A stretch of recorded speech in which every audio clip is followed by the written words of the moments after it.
He oído que tienes un programa para mujeres que quieren aprender a reparar barcos. ¿Queda alguna plaza? Marina miró a Emma y luego volvió a mirar a Sofía. Se vio a sí misma en los ojos de aquella joven. El ansia, la determinación, el miedo a no ser lo suficientemente buena. Siempre hay plazas, dijo Marina. ¿Cuándo puedes empezar? Ahora mismo, respondió Sofía. ¿Puedo empezar ahora mismo? Marina se rió y le tendió la mano. Entonces, manos a la obra, porque eso es lo que hizo Marina Hayes. Trabajó, construyó, se negó a rendirse incluso cuando todo el mundo le decía que debía hacerlo. Apostó $2.500 por un yate condenado al desguace y lo convirtió en un futuro de $8 millones. Pero lo más importante es que convirtió la desesperación en determinación, el miedo en fe y la lucha en fuerza. La historia de Marina Hayes no trata realmente de encontrar oro. Trata de encontrarse a uno mismo. Trata de darse cuenta de que, a veces, el tesoro que buscamos ya está dentro de nosotros, esperando a ser descubierto. Se trata del valor de seguir trabajando cuando todos los demás se han rendido. Se trata de proteger lo que más importa, incluso cuando el coste es todo lo que tienes. Marina nunca olvidó de dónde venía. Nunca olvidó lo que se sentía al contar cada centavo, saltarse comidas, preguntarse si mañana sería el día en que finalmente se arruinaría. Y nunca se permitió convertirse en el tipo de persona que menosprecia a otros que están librando las mismas batallas. En cambio, construyó escaleras, creó oportunidades, demostró que el valor de una persona podía extenderse, cambiando no solo su propia vida, sino toda una comunidad. La Marina se convirtió en algo más que un negocio. Se convirtió en un símbolo, en la prueba de que las cosas rotas se podían arreglar, que las personas olvidadas podían importar, que una madre soltera con grasa bajo las uñas podía construir un imperio con nada más que determinación y corazón. Empezaron a llegar grupos de turistas, no para admirar la riqueza, sino para ver lo que era posible cuando alguien se negaba a aceptar sus circunstancias como su destino. Marina empezó a dar charlas en colegios, centros comunitarios y cualquier lugar donde la gente necesitara oír que su situación actual no era su destino final. Contaba su historia con sinceridad, incluyendo los errores, el miedo y los momentos en los que quiso rendirse. No se presentaba como una heroína. Se presentó como la prueba de que la gente corriente podía hacer cosas extraordinarias cuando encontraba algo por lo que valía la pena luchar. En el tercer aniversario de la compra de la segunda oportunidad, Marina organizó una celebración. Acudieron cientos de personas, antiguos alumnos del programa de formación, propietarios de barcos, miembros de la comunidad cuyas vidas Marina había marcado de una forma u otra. Hubo discursos, música y comida. Pero el momento más importante llegó cuando un tímido adolescente llamado Marcus se acercó a Marina. Señora Hayes, dijo, con una voz apenas audible, solo quería darle las gracias. Estuve en su primera clase de formación mecánica. Estaba suspendiendo en la escuela, metiéndome en problemas, sin rumbo fijo, pero usted me dio una oportunidad. Me enseñó que era bueno en algo. Acabo de ser aceptado en la Academia Marítima con una beca completa. Los ojos de Marina se llenaron de lágrimas. Abrazó a este chico, en realidad ya un joven, y sintió el peso de lo que había construido. No los muelles, ni los edificios, ni la cuenta bancaria, sino las vidas, los futuros, las posibilidades que había creado al negarse a dejar que sus propias dificultades la definieran. Esa noche, después de que todos se hubieran ido a casa y el puerto deportivo volviera a estar tranquilo, Marina caminó hasta el final del muelle C. Se detuvo en el amarre 87, donde ahora se encontraba un crucero antiguo bellamente restaurado. El amarre donde había tenido una segunda oportunidad.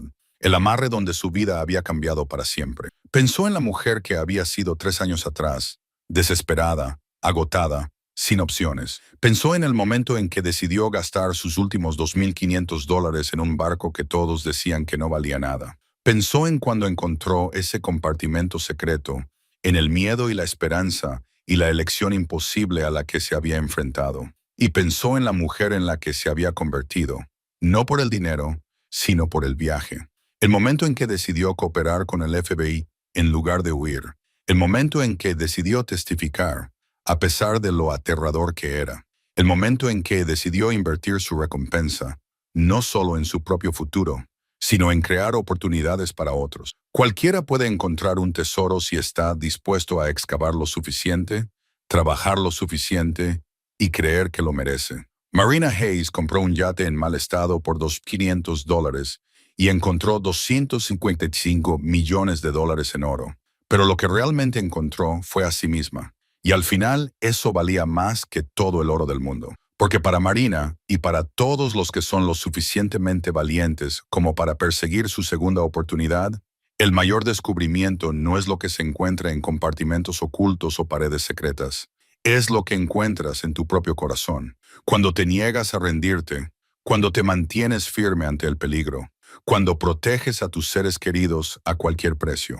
Cuando conviertes el dolor en fuerza y la desesperación en destino, Marina Hayes demostró que ser subestimado no es una debilidad, es una oportunidad para sorprender al mundo, para superar las expectativas, para demostrar que las personas que la sociedad pasa por alto son a menudo las que más tienen que ofrecer. Ella demostró que una madre soltera con las manos manchadas de grasa y un sueño imposible podía construir algo que importaba no solo para ella, sino para todos los que vinieran después de ella. Fin.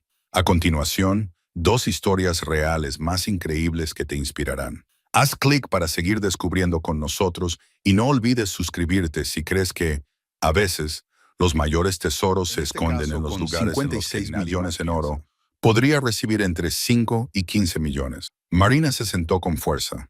¿Qué? No está garantizado, advirtió Rodríguez. Tendrá que testificar con éxito.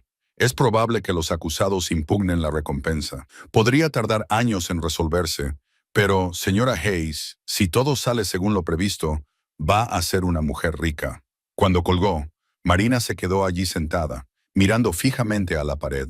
5 millones, quizá 15 millones, más dinero del que jamás había imaginado tener. Suficiente para pagar la cirugía de Emma 100 veces. Suficiente para comprar una casa de verdad. Para enviar a Emma a la universidad, para no volver a preocuparse nunca más por el dinero. Parecía un sueño imposible y maravilloso. Durante las semanas siguientes, la vida de Marina se transformó de formas que no podría haber previsto. El FBI las trasladó a ella y a Emma a una pequeña casa de alquiler en un barrio mejor, pagada con el presupuesto de protección de testigos. Emma empezó en una nueva escuela donde los profesores eran amables y el edificio no tenía rejas en las ventanas. Marina encontró trabajo en un taller boutique especializado en coches clásicos, donde se valoraban sus habilidades y su sueldo era estable. La historia del yate dorado, como lo llamaron los medios de comunicación, se extendió como la pólvora. Marina rechazó las solicitudes de entrevistas, pero eso no impidió que los periodistas indagaran en su pasado, pintándola como una heroína o una criminal, dependiendo del medio que informara. Algunos la llamaron valiente por cooperar con el FBI.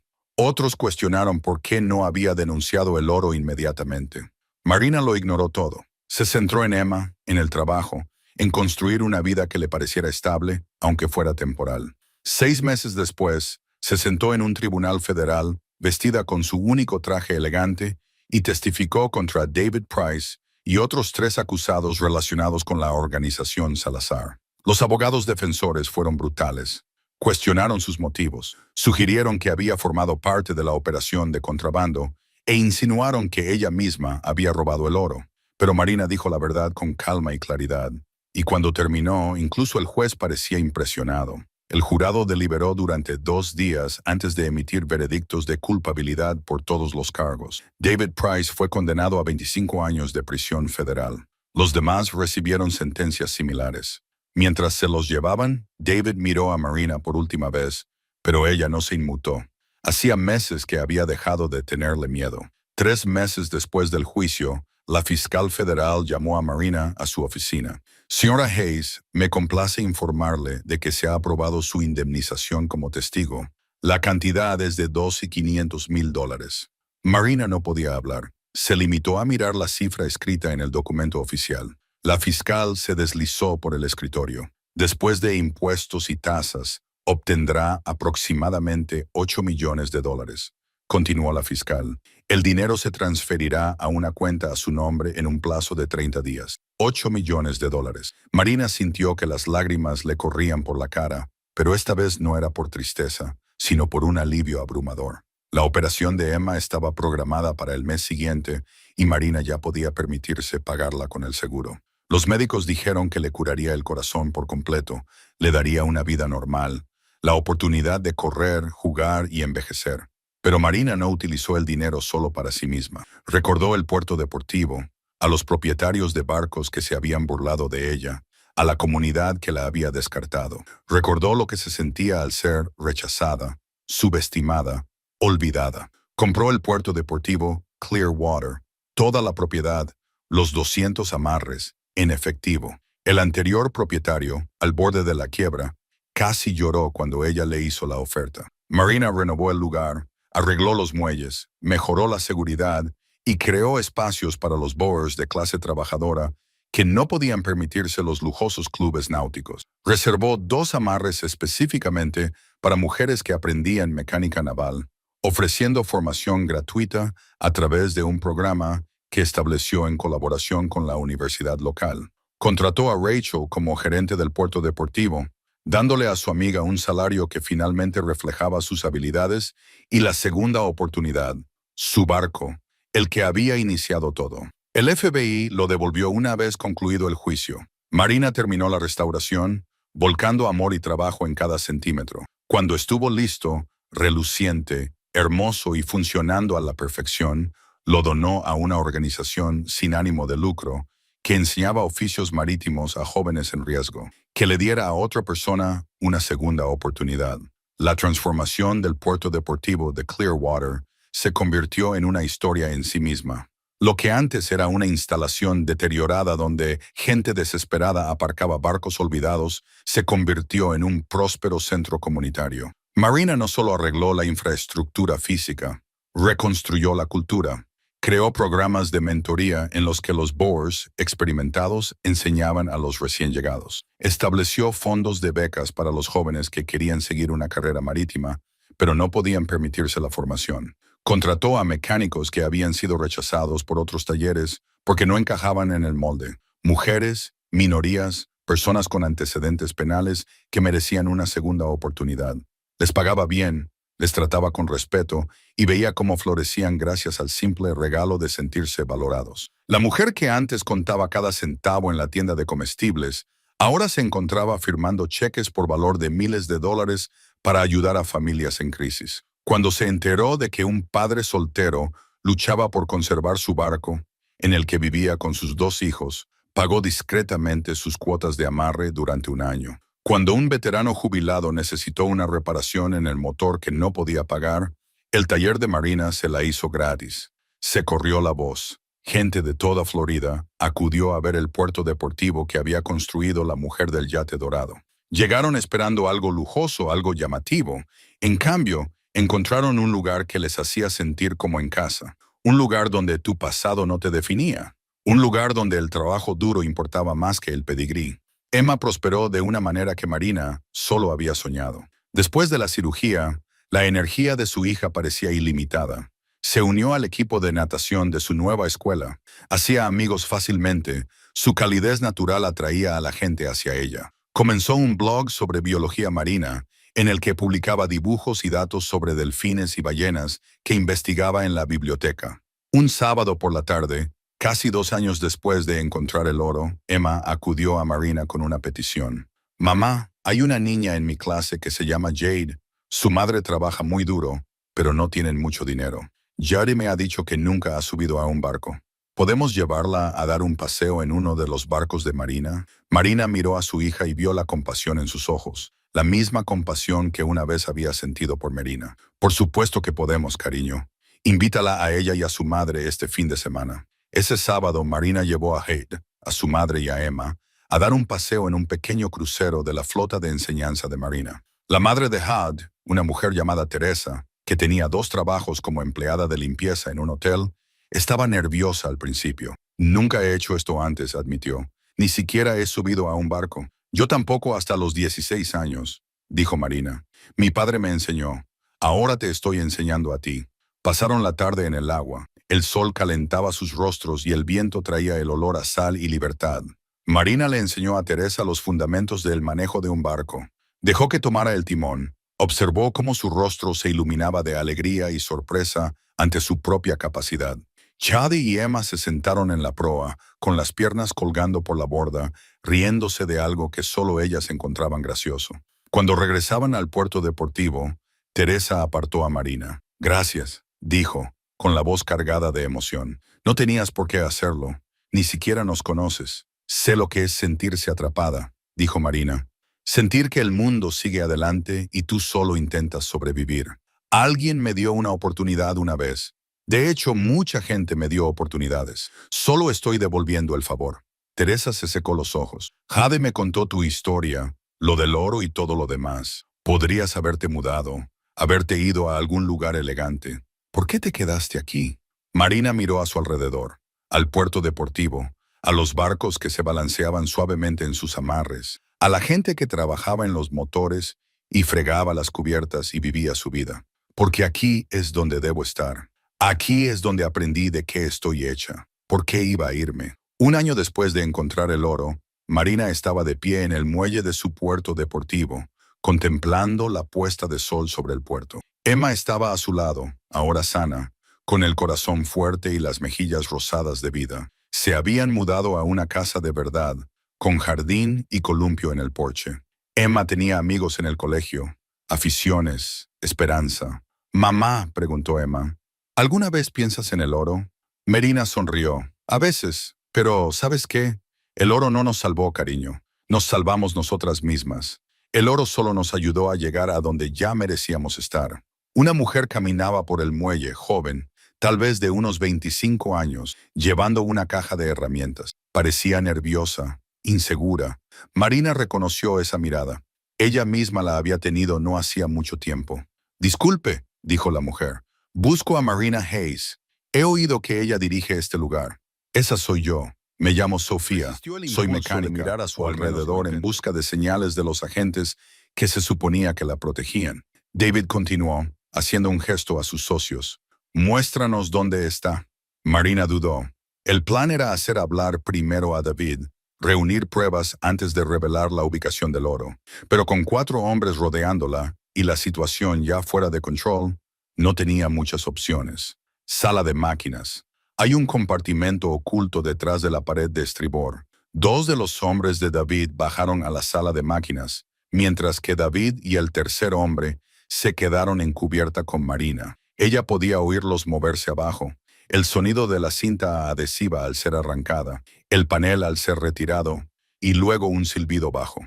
«Jefe, aquí está. Todo». La expresión de David no cambió, pero algo en sus ojos se transformó.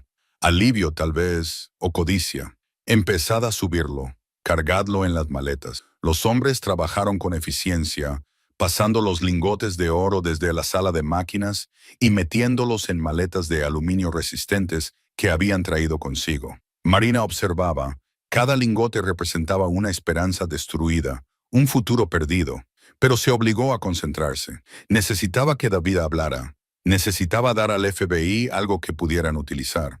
«¿Puedo preguntarte algo?», dijo Marina. David la miró. «¿Qué? ¿Este oro?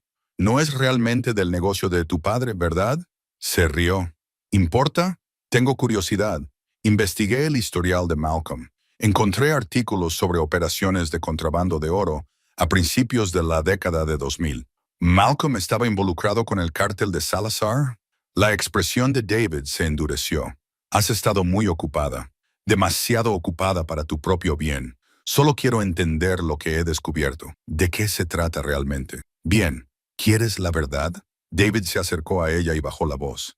«Sí, Malcolm formaba parte de la organización Salazar. Transportaba oro desde Miami a compradores de la costa. Cosas de poca monta. Pero durante la redada federal de 2003, vio una oportunidad.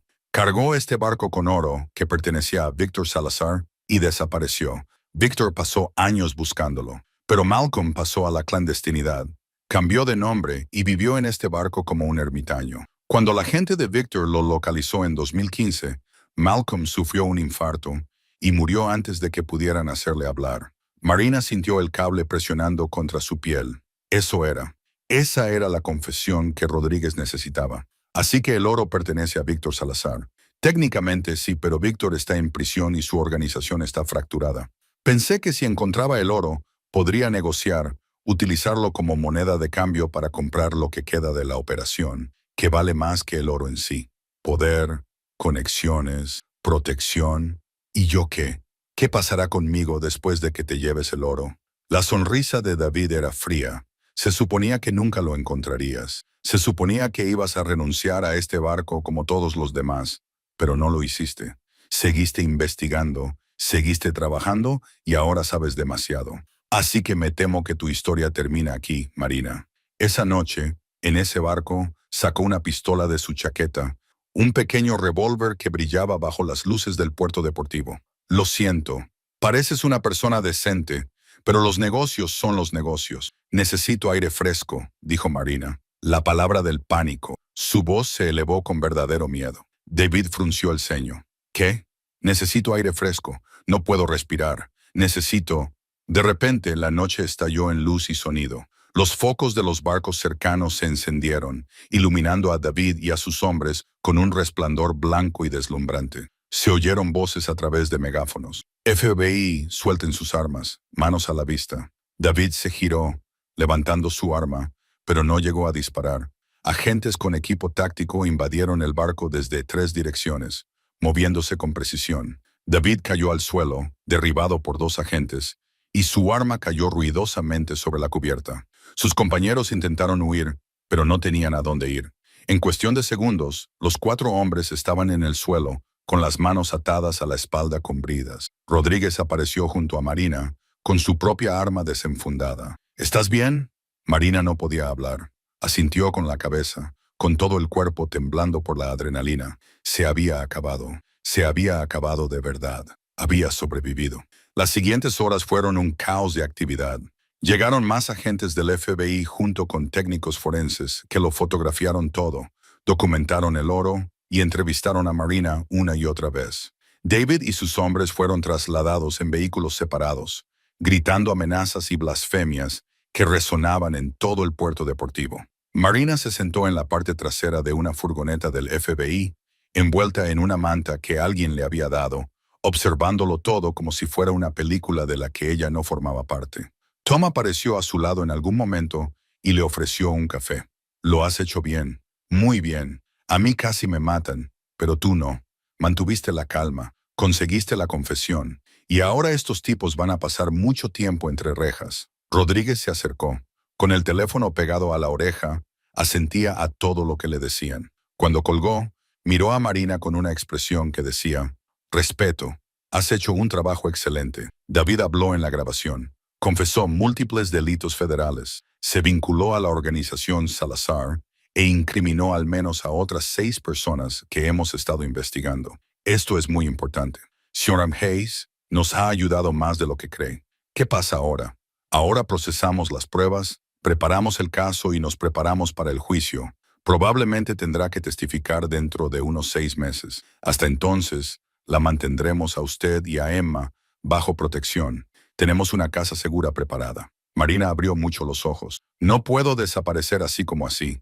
Emma va al colegio. Yo tengo un trabajo. Tenemos una vida. Señora Hayes, Víctor Salazar sigue ahí fuera. Cuando se entere de que le han confiscado el oro, cuando descubra que David ha sido arrestado y ha hablado, enviará a gente para atar cabos sueltos. Eso la incluye a usted.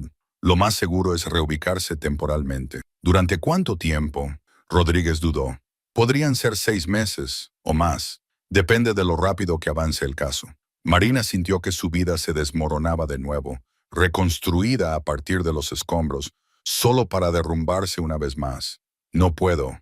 Emma está enferma. Necesita estabilidad, rutina. Desarraigar su vida empeorará las cosas. Entonces haremos los arreglos necesarios, te mantendremos en la zona pero bajo vigilancia, cambiaremos tu dirección y te daremos nuevas identidades para el uso diario. No es lo ideal, pero es posible. Tom apretó el hombro de Marina. Lo resolveremos, paso a paso. A las 2 de la madrugada, un agente finalmente llevó a Marina a casa. Otros 2 agentes ya estaban apostados fuera de su edificio, vigilando, protegiendo. Marina subió las escaleras con las piernas agotadas y abrió la puerta para encontrar a Emma dormida en el sofá.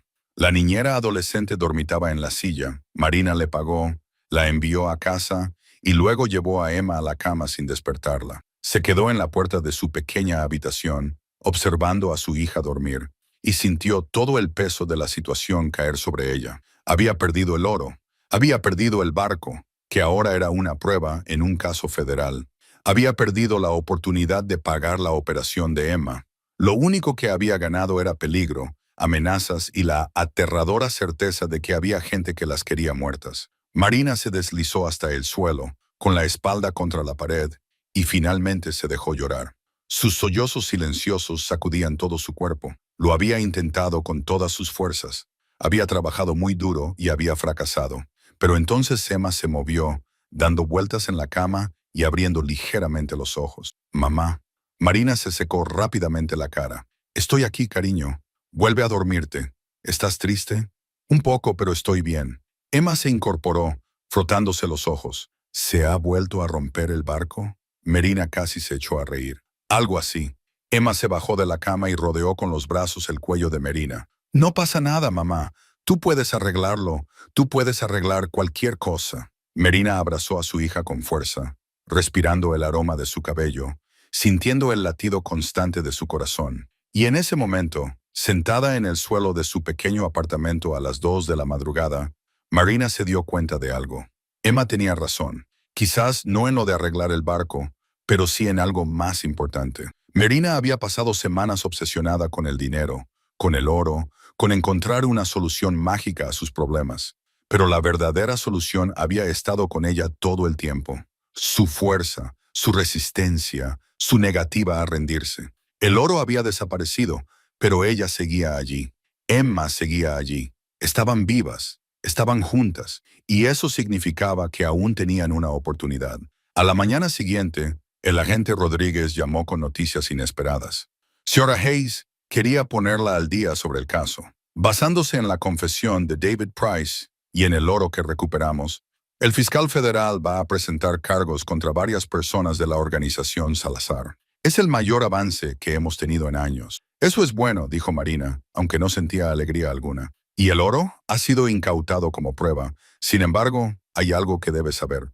El gobierno de los Estados Unidos tiene un programa para compensar a los testigos que prestan una ayuda sustancial en casos federales. Dado el valor de las pruebas que ha proporcionado y los riesgos que ha corrido, el fiscal recomienda que reciba una recompensa. A Marina se le aceleró el corazón. ¿Una recompensa? ¿De cuánto? Los detalles aún se están ultimando, pero normalmente oscila entre el 10 y el 30% de los activos. Marina se inclinó sobre el plano y señaló. Mi barco está aquí. Amarre 87, al final del muelle C. Solo hay una forma de entrar y salir del muelle. Esta pasarela principal. El aparcamiento está aquí. Hay una cámara de seguridad en la entrada, pero no creo que funcione. La oficina del puerto deportivo cierra a las 6, así que a las 9 no habrá nadie oficial por allí. ¿Y los demás propietarios de barcos? ¿Hay alguien que suela estar en su embarcación a esa hora? Algunos de los que vienen los fines de semana suelen marcharse el domingo por la tarde. Las noches entre semanas son más tranquilas, pero hay algunos que viven a bordo. Gente que realmente duerme en sus barcos. Es posible que estén por allí. El agente Rodríguez tomó notas. Colocaremos a agentes encubiertos en barcos cercanos, vestidos como marineros normales. Llevarás un micrófono y un transmisor ocultos bajo la ropa. Todo lo que tienes que hacer es hacer hablar a David. Haz que admita de dónde viene el oro, a quién pertenece y por qué te está amenazando. Una vez que lo tengamos grabado, entraremos en acción. ¿Y si me registra en busca del micrófono? Este equipo es de última generación. Está diseñado para ser indetectable. Pero si te registra, si sospecha algo, utiliza la palabra de pánico. Di la frase, necesito aire fresco. Esa es nuestra señal para entrar en acción inmediatamente, aunque no tengamos todo lo que necesitamos. Marina asintió con la boca seca. Esto estaba sucediendo de verdad. Iba a llevar un micrófono oculto, como una especie de agente encubierta enviada a reunirse con delincuentes, mientras los agentes federales observaban desde las sombras. Le parecía surrealista, como algo sacado de una serie de televisión, no de su vida real. A las 4:30, una agente llamada Chen entró con un pequeño maletín. Señora Hayes, voy a colocarle el equipo de grabación. Solo tardaré unos minutos. Marina la siguió a una sala privada. La agente Chen abrió el maletín y reveló unos dispositivos más pequeños de lo que Marina había imaginado. Un micrófono, no más grande que un botón de camisa, un transmisor del tamaño de una tarjeta de crédito y unos cables finos que se colocarían debajo de su ropa. Al principio puede resultar incómodo, dijo la agente Chen, pero se acostumbrará. Intente olvidarse de que lo lleva puesto. Fácil de decir para ella. Marina se quedó quieta mientras Chen le colocaba con cuidado el micrófono en el interior de la camisa, le colocaba el transmisor en la parte baja de la espalda y lo fijaba todo con esparadrapo. Prueba, prueba, dijo Chen por su radio. Desde algún lugar del edificio, confirmó otro agente que se oía perfectamente. Todo listo, dijo Chen. Solo recuerda, no toques el equipo, no lo ajustes. Si lo sientes suelto o incómodo, aguántate. En cuanto empieces a manipular tu ropa, David sospechará. Marina se miró en el espejo. Parecía normal, solo una mecánica cansada con vaqueros y camisa de trabajo. No se veía nada del equipo. ¿Y mi teléfono?, preguntó. Déjalo aquí. Te daremos un teléfono limpio sin información personal. Si David lo revisa, verá una lista de contactos vacía. Sin fotos, sin nada importante. De vuelta en la sala de conferencias, el agente Rodríguez estaba informando a su equipo. Escuchen. Nuestro objetivo principal es obtener pruebas que relacionen este oro con la organización Salazar. Llevamos 15 años tras ellos y esta podría ser nuestra mejor oportunidad. El oro desaparecido que encontró Hayes coincide con la descripción del lingote que desapareció en 2003 durante una redada a una operación de contrabando en Miami. Si podemos demostrar que David Price está relacionado con ese robo, podemos utilizarlo como ventaja para que cambie de bando y testifique contra los altos mandos de la organización. Marina sintió un nudo en el estómago. Espera, ¿estás diciendo que este oro es definitivamente de un cártel? Rodríguez se volvió hacia ella. Es casi seguro, la organización Salazar se especializaba en el contrabando de metales preciosos desde Sudamérica, utilizándolos para blanquear dinero procedente del narcotráfico. Cuando hicimos una redada en su operación de Miami en 2003, recuperamos alrededor del 40% de su oro. El resto desapareció. Siempre hemos sospechado que lo robaron personas de dentro, gente de la organización que vio una oportunidad. Malcolm Price era un actor secundario, alguien que se encargaba de la logística. Nuestra teoría es que se llevó el oro durante el caos de la redada y lo escondió, con la intención de esperar a que las cosas se calmaran, pero murió antes de poder recuperarlo, dijo Tom. Exactamente. Y ahora su medio hermano lo quiere de vuelta. Pero aquí viene lo interesante. Rodríguez sacó una fotografía, una vieja foto policial de un hombre latino de unos 50 años. Lo reconozco. Marina negó con la cabeza. Es Víctor Salazar. Lleva en una prisión federal desde 2009 por cargos no relacionados, pero sigue dirigiendo operaciones desde dentro. Si descubre que han localizado su oro, enviará a gente a recuperarlo. Gente mucho más peligrosa que David Price. A Marina se le heló la sangre. Así que no solo estoy lidiando con David, estoy lidiando con un posible cártel, por lo que tenemos que actuar rápido.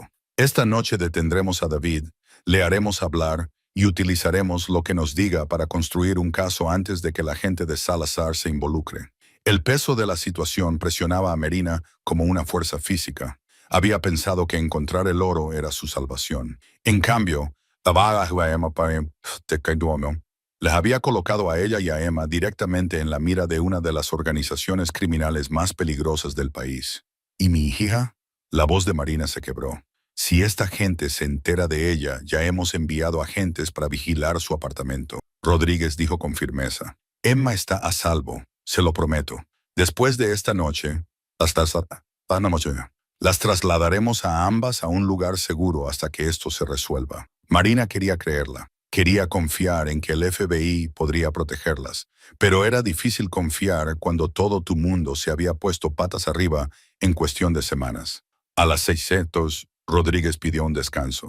Señora Hayes, debería comer algo. Va a ser una noche larga. Marina no tenía hambre, pero se obligó a comer un sándwich que alguien le trajo. Tom se sentó con ella, sin decir mucho, solo estando presente. Estás haciendo lo correcto, dijo finalmente. Sé que no lo parece, pero lo estás haciendo. Solo quería ayudar a mi hija, susurró Marina. No intentaba involucrarme con cárteles e investigaciones federales. Solo quería arreglar un barco y ganar suficiente dinero para pagar la cirugía. Lo sé.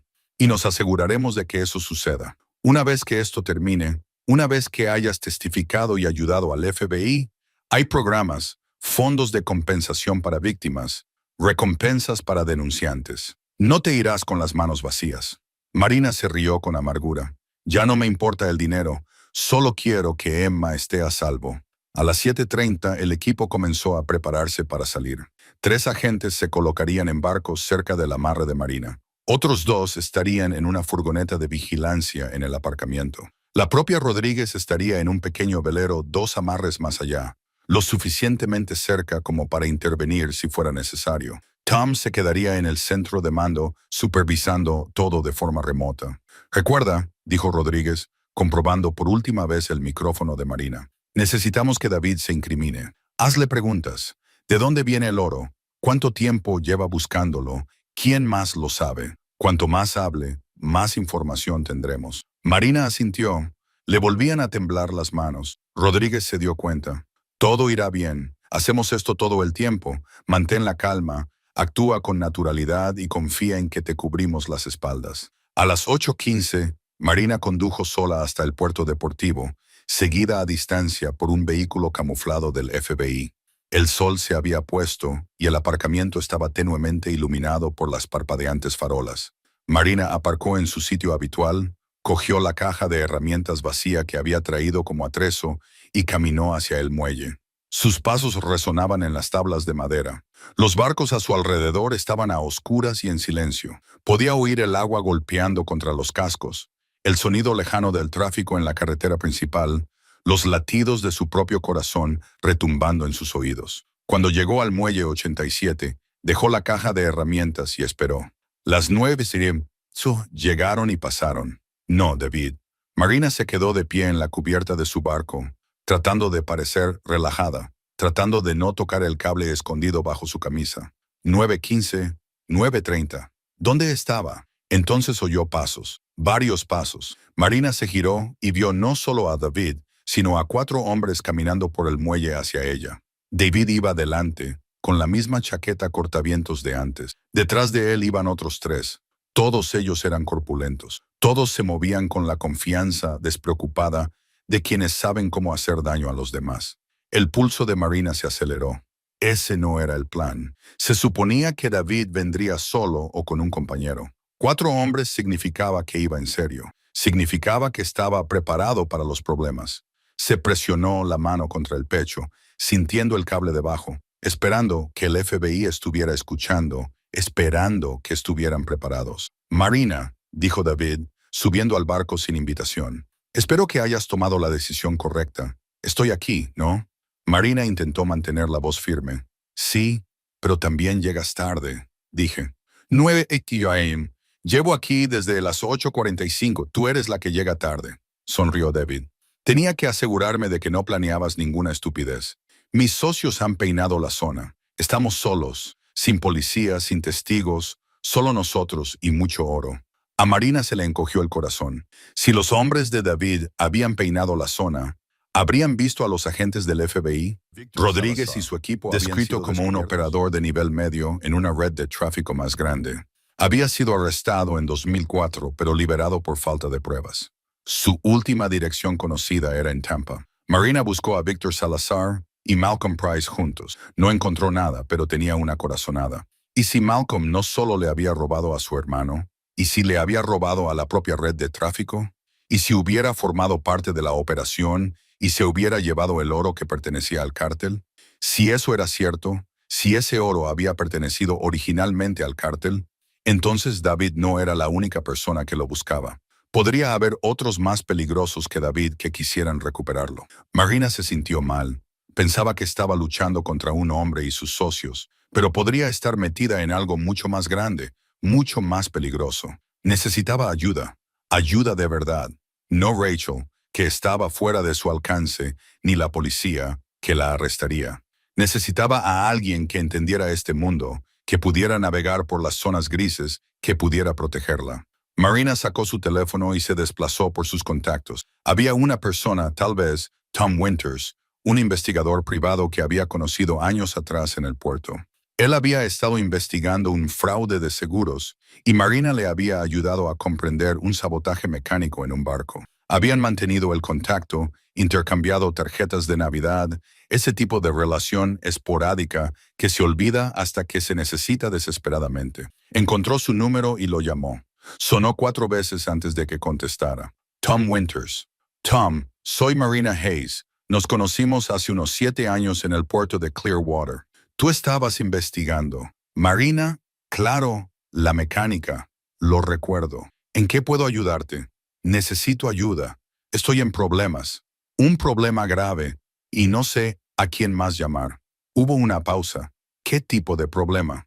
Marina respiró hondo. Del tipo que podría costarme la vida.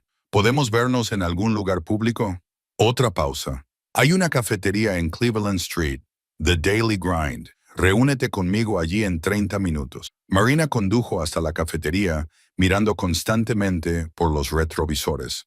No vio el todoterreno negro, pero eso no significaba que no la estuvieran vigilando. Aparcó a 2 manzanas y caminó, manteniéndose en las aceras concurridas, a la vista del público. Tom ya estaba allí, sentado en una mesa del fondo, con una vista clara de la entrada. Tenía unos 50 años, el pelo gris cortado al estilo militar, y vestía vaqueros y un polo. Se levantó cuando Marina se acercó y le dio la mano. Pareces asustada. Lo estoy, admitió Marina. Se sentó, pidió un café que no quería y luego le contó todo. El barco, el oro, el compartimento secreto, la visita de David, sus amenazas, la investigación que había hecho. Tom escuchó sin interrumpir, con una expresión cada vez más seria a medida que ella daba más detalles. Cuando terminó, se recostó en la silla y exhaló lentamente. Te has metido en un buen lío, lo sé. ¿Puedes ayudarme? Quizás, pero tengo que ser sincero contigo, Marina. Si este oro está relacionado con el crimen organizado, con los cárteles, entonces estamos hablando de gente que no duda en matar. Lo han hecho antes, lo volverán a hacer. Entonces, ¿qué hago? ¿Darle el oro a David y esperar que se vaya? Tom negó con la cabeza. Los tipos como David no se van sin más. Si le das el oro, te conviertes en testigo. Alguien que sabe demasiado. Eso te convierte en un lastre. Entonces, estoy muerta de cualquier manera. No necesariamente. Tenemos que darle la vuelta al guión. Tenemos que hacer que seas más valiosa viva que muerta. Tom sacó una pequeña libreta y empezó a escribir. Primero, documentamos todo. Cada amenaza, cada interacción, obtenemos pruebas. Luego vamos al FBI. Al FBI, me arrestarán por no informar sobre el oro, quizás, pero también te protegerán. Al FBI no le importa que guardes silencio durante unos días. Les importa recuperar los bienes robados y desmantelar las organizaciones criminales. Te conviertes en su testigo, en su informante, y de repente tienes todo el peso de las fuerzas del orden federales protegiéndote. A Marina le daba vueltas la cabeza. ¿Y Emma? ¿Qué le pasará si me arrestan? Lo incluiremos en el trato. Tú cooperas. Te conceden inmunidad y Emma se queda contigo durante todo el proceso. Conozco a gente en el FBI. Puedo hacer algunas llamadas, pero Marina, tenemos que actuar rápido. Si la reunión de David es esta noche a las 9 a Shillong, tenemos menos de 12 horas. Marina miró por la ventana de la cafetería a la gente que pasaba, viviendo sus vidas normales, ajena al peligro en el que ella se estaba ahogando. Pensó en Emma, que en ese momento estaría en el colegio, probablemente en clase de matemáticas, probablemente levantando la mano para responder a las preguntas. Emma, que amaba a los delfines y dibujar, y creía que su madre podía arreglar cualquier cosa. De acuerdo, dijo Marina. Hagámoslo. Tom hizo una llamada allí mismo, en la cafetería. Habló en voz baja, utilizando frases que Marina no entendió. Cuando colgó, parecía aliviado. Me puse en contacto con una agente en la que confío. Está dispuesta a reunirse contigo esta tarde. Pero Marina, una vez que entres en esa reunión, no hay vuelta atrás. Estás comprometida. Les cuentas todo. Entregas el oro y esperas que el sistema funcione a tu favor. ¿Y esta noche? David me espera a las 9 Shin. Montaremos una vigilancia. Llevarás un micrófono oculto. Te reunirás con él como estaba previsto, Pero esta vez el FBI lo grabará todo. Sus amenazas, su confesión sobre el origen del oro, todo. Entonces entrarán en acción y lo arrestarán. Sonaba sencillo, sonaba seguro, pero Marina había aprendido que nada era tan sencillo como parecía. ¿Y si algo sale mal? ¿Y si David sospecha algo? Por eso estaré allí, dijo Tom. No visible, pero cerca. Si las cosas se tuercen, intervendré. Pero Marina, tienes que confiar en mí. Y tienes que confiar en que el sistema te protegerá. Confiar. Eso era pedirle mucho a alguien que se había pasado toda la vida sintiéndose decepcionada por los sistemas, por la gente, por las promesas. Pero ¿qué otra opción tenía? Se había quedado sin opciones, sin tiempo, sin suerte. De acuerdo, dijo Marina. Reunámonos con el FBI. Salieron de la cafetería por separado. Tom le dio a Marina una dirección en el centro, un edificio federal, donde tenía sus oficinas el FBI. Condujo lentamente hasta allí, dándose tiempo para pensar, para dudar, para entrar en pánico, pero no dio media vuelta. Aparcó en el aparcamiento de visitantes y entró en el edificio, mostrando su identificación en el mostrador de seguridad y tomando el ascensor hasta la cuarta planta. Tom la esperaba fuera de una sala de conferencias. ¿Lista? Marina asintió con la cabeza, aunque no lo estaba. Entraron juntos. Dentro, una mujer de unos 40 años estaba sentada a una mesa larga, con el pelo oscuro recogido y una expresión profesional, pero no desagradable. Marina Hayes, soy la agente especial Carmen Rodríguez. Por favor, siéntese. Marina se sentó. Tom se sentó a su lado. La agente Rodríguez abrió una carpeta y sacó un bloc de notas. Tom me ha informado de su situación. Quiero que me lo cuente usted directamente. Empiece por el principio. No se deje nada. Así que Marina volvió a contar la historia.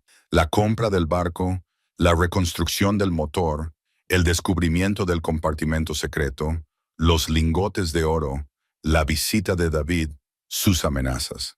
La agente Rodríguez tomó notas.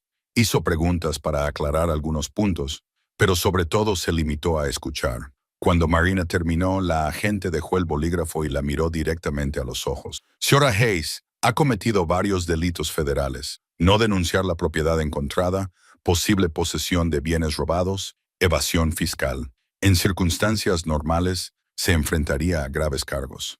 A Marina se le encogió el corazón, pero estas no son circunstancias normales. El oro que encontró está casi con toda seguridad relacionado con una gran organización criminal que llevamos años investigando. Si está dispuesta a cooperar plenamente, si está dispuesta a testificar, si está dispuesta a ayudarnos a construir un caso, entonces podemos ofrecerle inmunidad. Y mi hija, la expresión de la agente Rodríguez se suavizó ligeramente. Su hija se queda con usted. Nos aseguraremos de ello. Pero comprenda que cooperar significa cooperar plenamente. Entregue el oro. Lleve un micrófono oculto esta noche. Ayúdenos a identificar y arrestar a todos los implicados. Testifique en el juicio si es necesario. ¿Puede hacerlo? Marina pensó en Emma, en la operación, en la vida que esperaba que el oro le proporcionara. Todo eso se había esfumado, evaporándose como la niebla matinal. Pero Emma estaría a salvo. Marina estaría viva. Quizás eso fuera suficiente. Sí, dijo Marina, puedo hacerlo. El agente Rodríguez sonrió por primera vez. Bien, entonces manos a la obra. Tenemos mucho que hacer antes de las 9:30 de esta noche. Las siguientes 4 horas pasaron en un torbellino de papeleo, reuniones informativas y preparativos técnicos. El agente Rodríguez reunió a un pequeño equipo, otros 3 agentes, todos ellos moviéndose con una eficiencia entrenada. Transformaron la sala de conferencias en un centro de mando, extendiendo mapas del puerto deportivo, fotografías del barco de Marina y equipos de vigilancia que parecían sacados de una película de espías. Marina se sentó a la mesa firmando un documento tras otro, acuerdos de inmunidad, protocolos de protección de testigos, formularios de transferencia de pruebas, con la mano agarrotada de tanto escribir su firma. Tom se sentó a su lado durante todo el proceso, explicándole ocasionalmente los términos legales y asegurándose de que entendía lo que estaba aceptando. Señora Hayes, dijo el agente Rodríguez extendiendo un plano del puerto deportivo sobre la mesa. Explíqueme la distribución. ¿Dónde está su barco? cabaña? ¿Dónde podía haber movimiento en el muelle? Dos figuras de pie cerca de su coche, iluminadas por las luces del puerto deportivo. Estaban observando, esperando.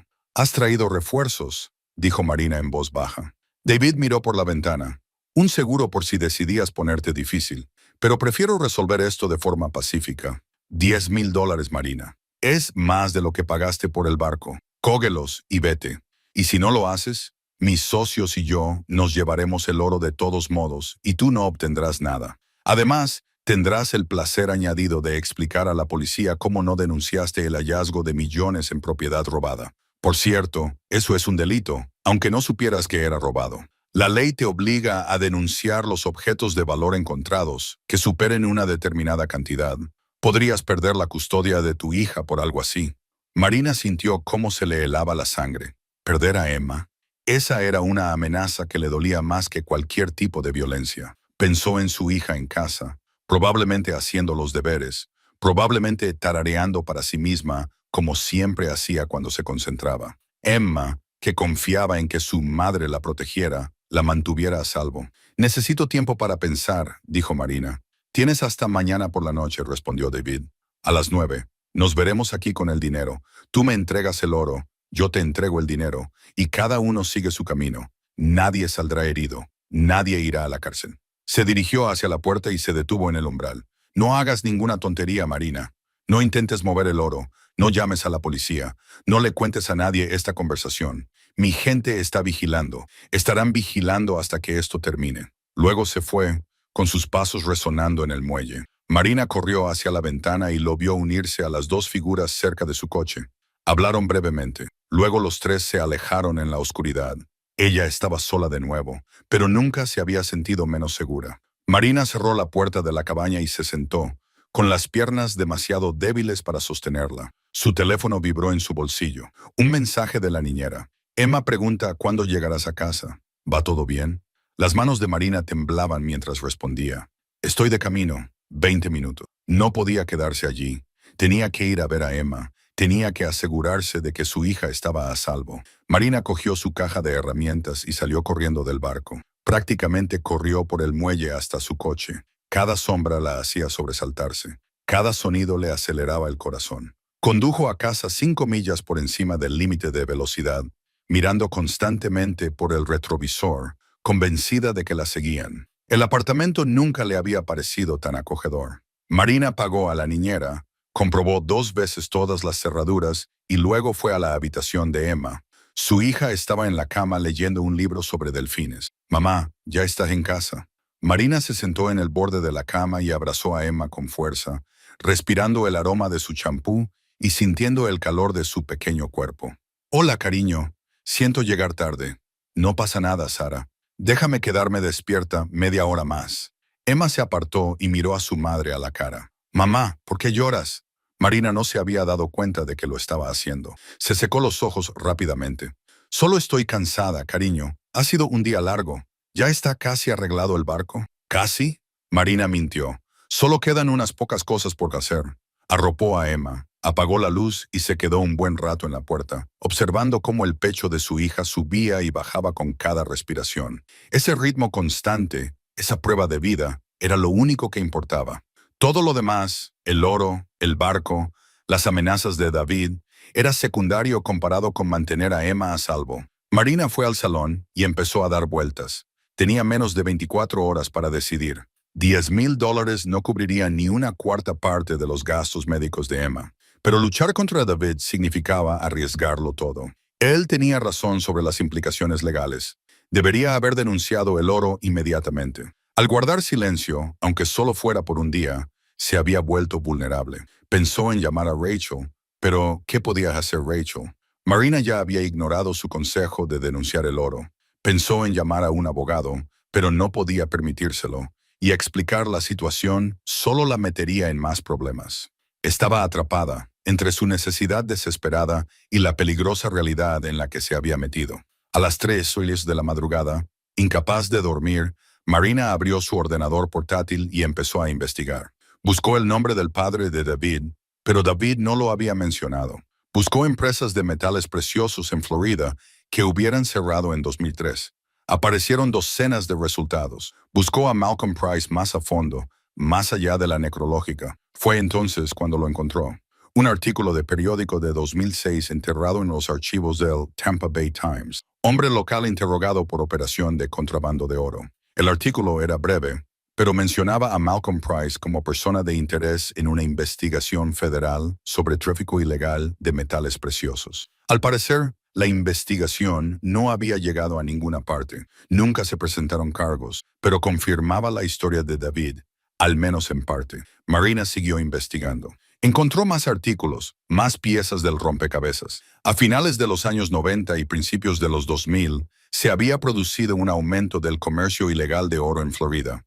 El oro procedía de Sudamérica, se introducía de contrabando a través del Caribe y se vendía a compradores que no hacían preguntas. Las autoridades federales habían desmantelado las operaciones, pero gran parte del oro nunca se recuperó. ¿Era eso lo que se escondía en su barco?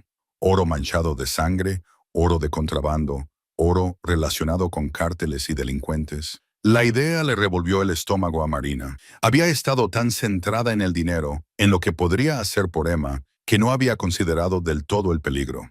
Si David decía la verdad, si ese oro realmente estaba relacionado con el crimen organizado, entonces estaba en un lío mucho más grave de lo que había imaginado. A la mañana siguiente, Marina dejó a Emma en el colegio y volvió a llamar al trabajo para decir que estaba enferma. Su jefe no estaba contento. Marina, ya has faltado 3 días este mes.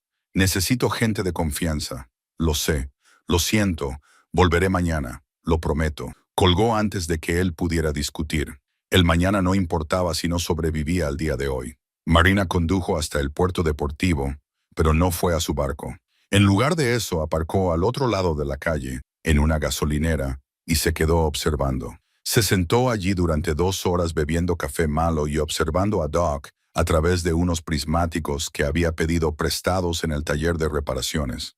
A las 10:30, un todoterreno negro entró en el aparcamiento del puerto deportivo. 2 hombres salieron de él, los mismos que habían estado con David la noche anterior. Caminaron por el muelle C y se detuvieron en el amarre 87. No subieron al barco, solo se quedaron allí mirándolo. Eran guardias. David se aseguraba de que ella no moviera el oro. El teléfono de Marina sonó. Número desconocido. Contestó con cautela. Hola. Buenos días, Marina. La voz de David era agradable, conversadora. Espero que hayas dormido bien. ¿Cómo has conseguido este número? Por favor, en la era de Internet, los números de teléfono apenas son privados. Te llamo para confirmar nuestra reunión de esta noche. A las 9 p.m. no llegues tarde. Y si no aparezco, entonces mis socios recuperarán el oro ellos mismos y tú tendrás un desafortunado accidente. Los incendios en barcos son sorprendentemente comunes. Las autoridades probablemente culparían a un fallo eléctrico. Sería una pena, sobre todo para una madre soltera con un hijo enfermo. A Marina se le heló la sangre. Me estás amenazando con matarme. No te estoy amenazando con nada. Simplemente te estoy explicando las consecuencias. Tienes algo que me pertenece. Lo quiero de vuelta. Esto puede acabar pacíficamente o puede acabar mal. La elección es tuya. Colgó. Marina se sentó en su coche, con las manos temblando tanto que no podía sostener la taza de café. Esto era real. Estas personas iban en serio. Le harían daño, tal vez la matarían, para conseguir lo que querían. Y lo peor era que no tenía ninguna prueba de ello. No tenía ninguna grabación de las amenazas de David, ninguna prueba excepto su palabra contra la de él. Pensó en ir a la policía, entrar en la comisaría y confesarlo todo. Pero, ¿qué diría? Encontré 56 millones en oro y no lo denuncié. Y ahora unos delincuentes quieren quitármelo. La arrestarían en el acto. Perdería a Emma mientras se defendía de los cargos. Emma iría a un hogar de acogida. Quizá no podría someterse a la operación que necesitaba. Quizá moriría mientras Marina estaba en la cárcel. No. Acudir a la policía no era una opción. Huir tampoco era una opción. La gente de David la vigilaba. Si intentaba huir, la seguirían. Si intentaba trasladar el oro, la detendrían. Estaba acorralada, sin ninguna salida. Marina condujo sin rumbo fijo durante 1 hora, con la mente dando vueltas a las posibilidades. Finalmente se encontró entrando en el aparcamiento de la Biblioteca Pública de Clearwater. Necesitaba información, necesitaba entender con quién estaba tratando, a qué se enfrentaba realmente. Dentro encontró un ordenador libre y continuó su investigación. Buscó operaciones de contrabando de oro en Florida y organizaciones criminales involucradas en metales preciosos. Encontró referencias a cárteles, a tramas de blanqueo de dinero, a violencia y asesinatos. Cada artículo la asustaba más. Entonces encontró algo interesante, un nombre que aparecía en varios artículos sobre el contrabando de oro Quedaron en una a principios cafetería de a la las década afueras de de la 2000. ciudad, lejos del puerto deportivo, lejos de cualquiera que pudiera conocerlas. Rachel ya estaba en una mesa cuando Marina llegó. Había 2 tazas de café esperando. Tenía 38 años, pelo rubio corto y ojos que no se le escapaba nada. Más vale que sea algo bueno, dijo Rachel cuando Marina se sentó en la mesa. Parecías muy alterada por teléfono. Marina miró a su alrededor. Había unos cuantos camioneros en la barra, una pareja de ancianos en la mesa de la esquina. Nadie les prestaba atención. Se inclinó hacia adelante y habló en voz baja. Si te cuento algo, tienes que prometerme que no se lo dirás a nadie, ni a la policía, ni a tu marido, a nadie. La expresión de Rachel se volvió seria. Marina, ¿qué has hecho? No he hecho nada. Encontré algo en el barco.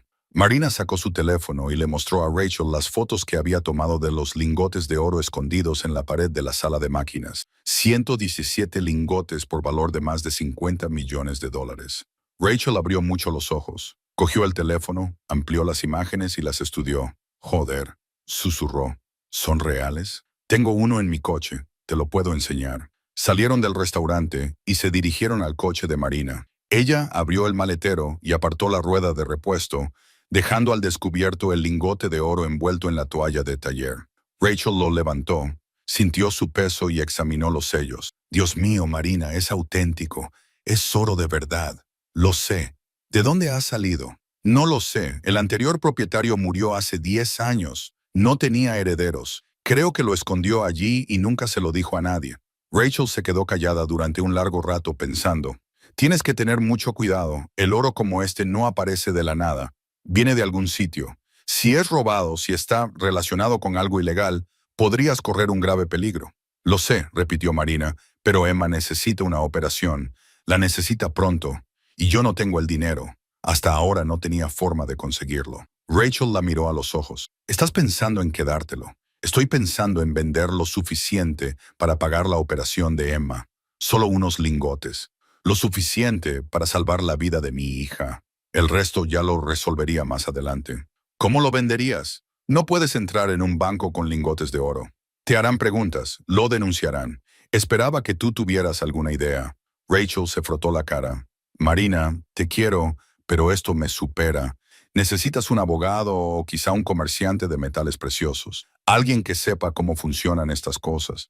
No tengo dinero para un abogado.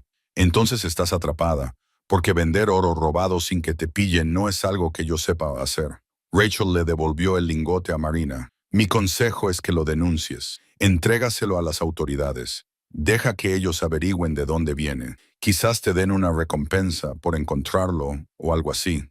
Marina volvió a envolver el lingote y lo guardó en el maletero. Y si no es así, si se lo quedan y no obtengo nada, al menos habrás intentado hacer lo correcto. Al menos no estarás mirando por encima del hombro el resto de tu vida preguntándote cuándo vendrá alguien a buscar su oro. Se quedaron en el aparcamiento, sin hablar. Marina sabía que Rachel tenía razón. Lo inteligente, lo seguro, era denunciarlo. Pero lo inteligente no salvaría a Emma. Lo seguro no pagaría las facturas médicas que la mantenían despierta por la noche. Tengo que pensarlo, dijo Marina finalmente. Rachel la abrazó. Decidas lo que decidas, ten cuidado. Y si me necesitas, llámame, aunque solo sea para hablar. Marina condujo de vuelta al puerto deportivo, con la mente tan confusa como antes. El sol se estaba poniendo, pintando el cielo de tonos naranjas y rojos. Se quedó sentada en el coche un rato, viendo cómo se desvanecía la luz, viendo cómo los demás propietarios de barcos regresaban a sus embarcaciones para tomar cócteles al atardecer y disfrutar de cruceros al atardecer. Sus vidas parecían tan fáciles, tan sencillas. Nunca habían tenido que elegir entre lo correcto y lo incorrecto cuando la vida de su hijo estaba en juego. Finalmente salió y caminó hacia el barco. Al acercarse, notó algo que la hizo detenerse. La puerta de la cabina estaba ligeramente abierta, tal vez unos centímetros, pero Marina sabía que la había cerrado con llave. Siempre la cerraba con llave. Su corazón comenzó a latir con fuerza. Alguien había estado en su barco. Quizás alguien seguía en su barco. Marina cogió una llave inglesa de su caja de herramientas y se acercó despacio, en silencio. Empujó la puerta para abrirla más y miró dentro. La cabina estaba a oscuras, pero podía oír algo. Movimiento. Había alguien en la sala de máquinas. Podía oír el sonido de la cinta adhesiva al romperse, el rasguño del panel al moverse. Iban a por el oro. El primer instinto de Marina fue correr, llamar a la policía, escapar. Pero entonces pensó en Emma, en la operación, en todo por lo que había trabajado. Ese oro era suyo. Ella había comprado el barco. Ella lo había encontrado. Y no iba a permitir que nadie se lo robara.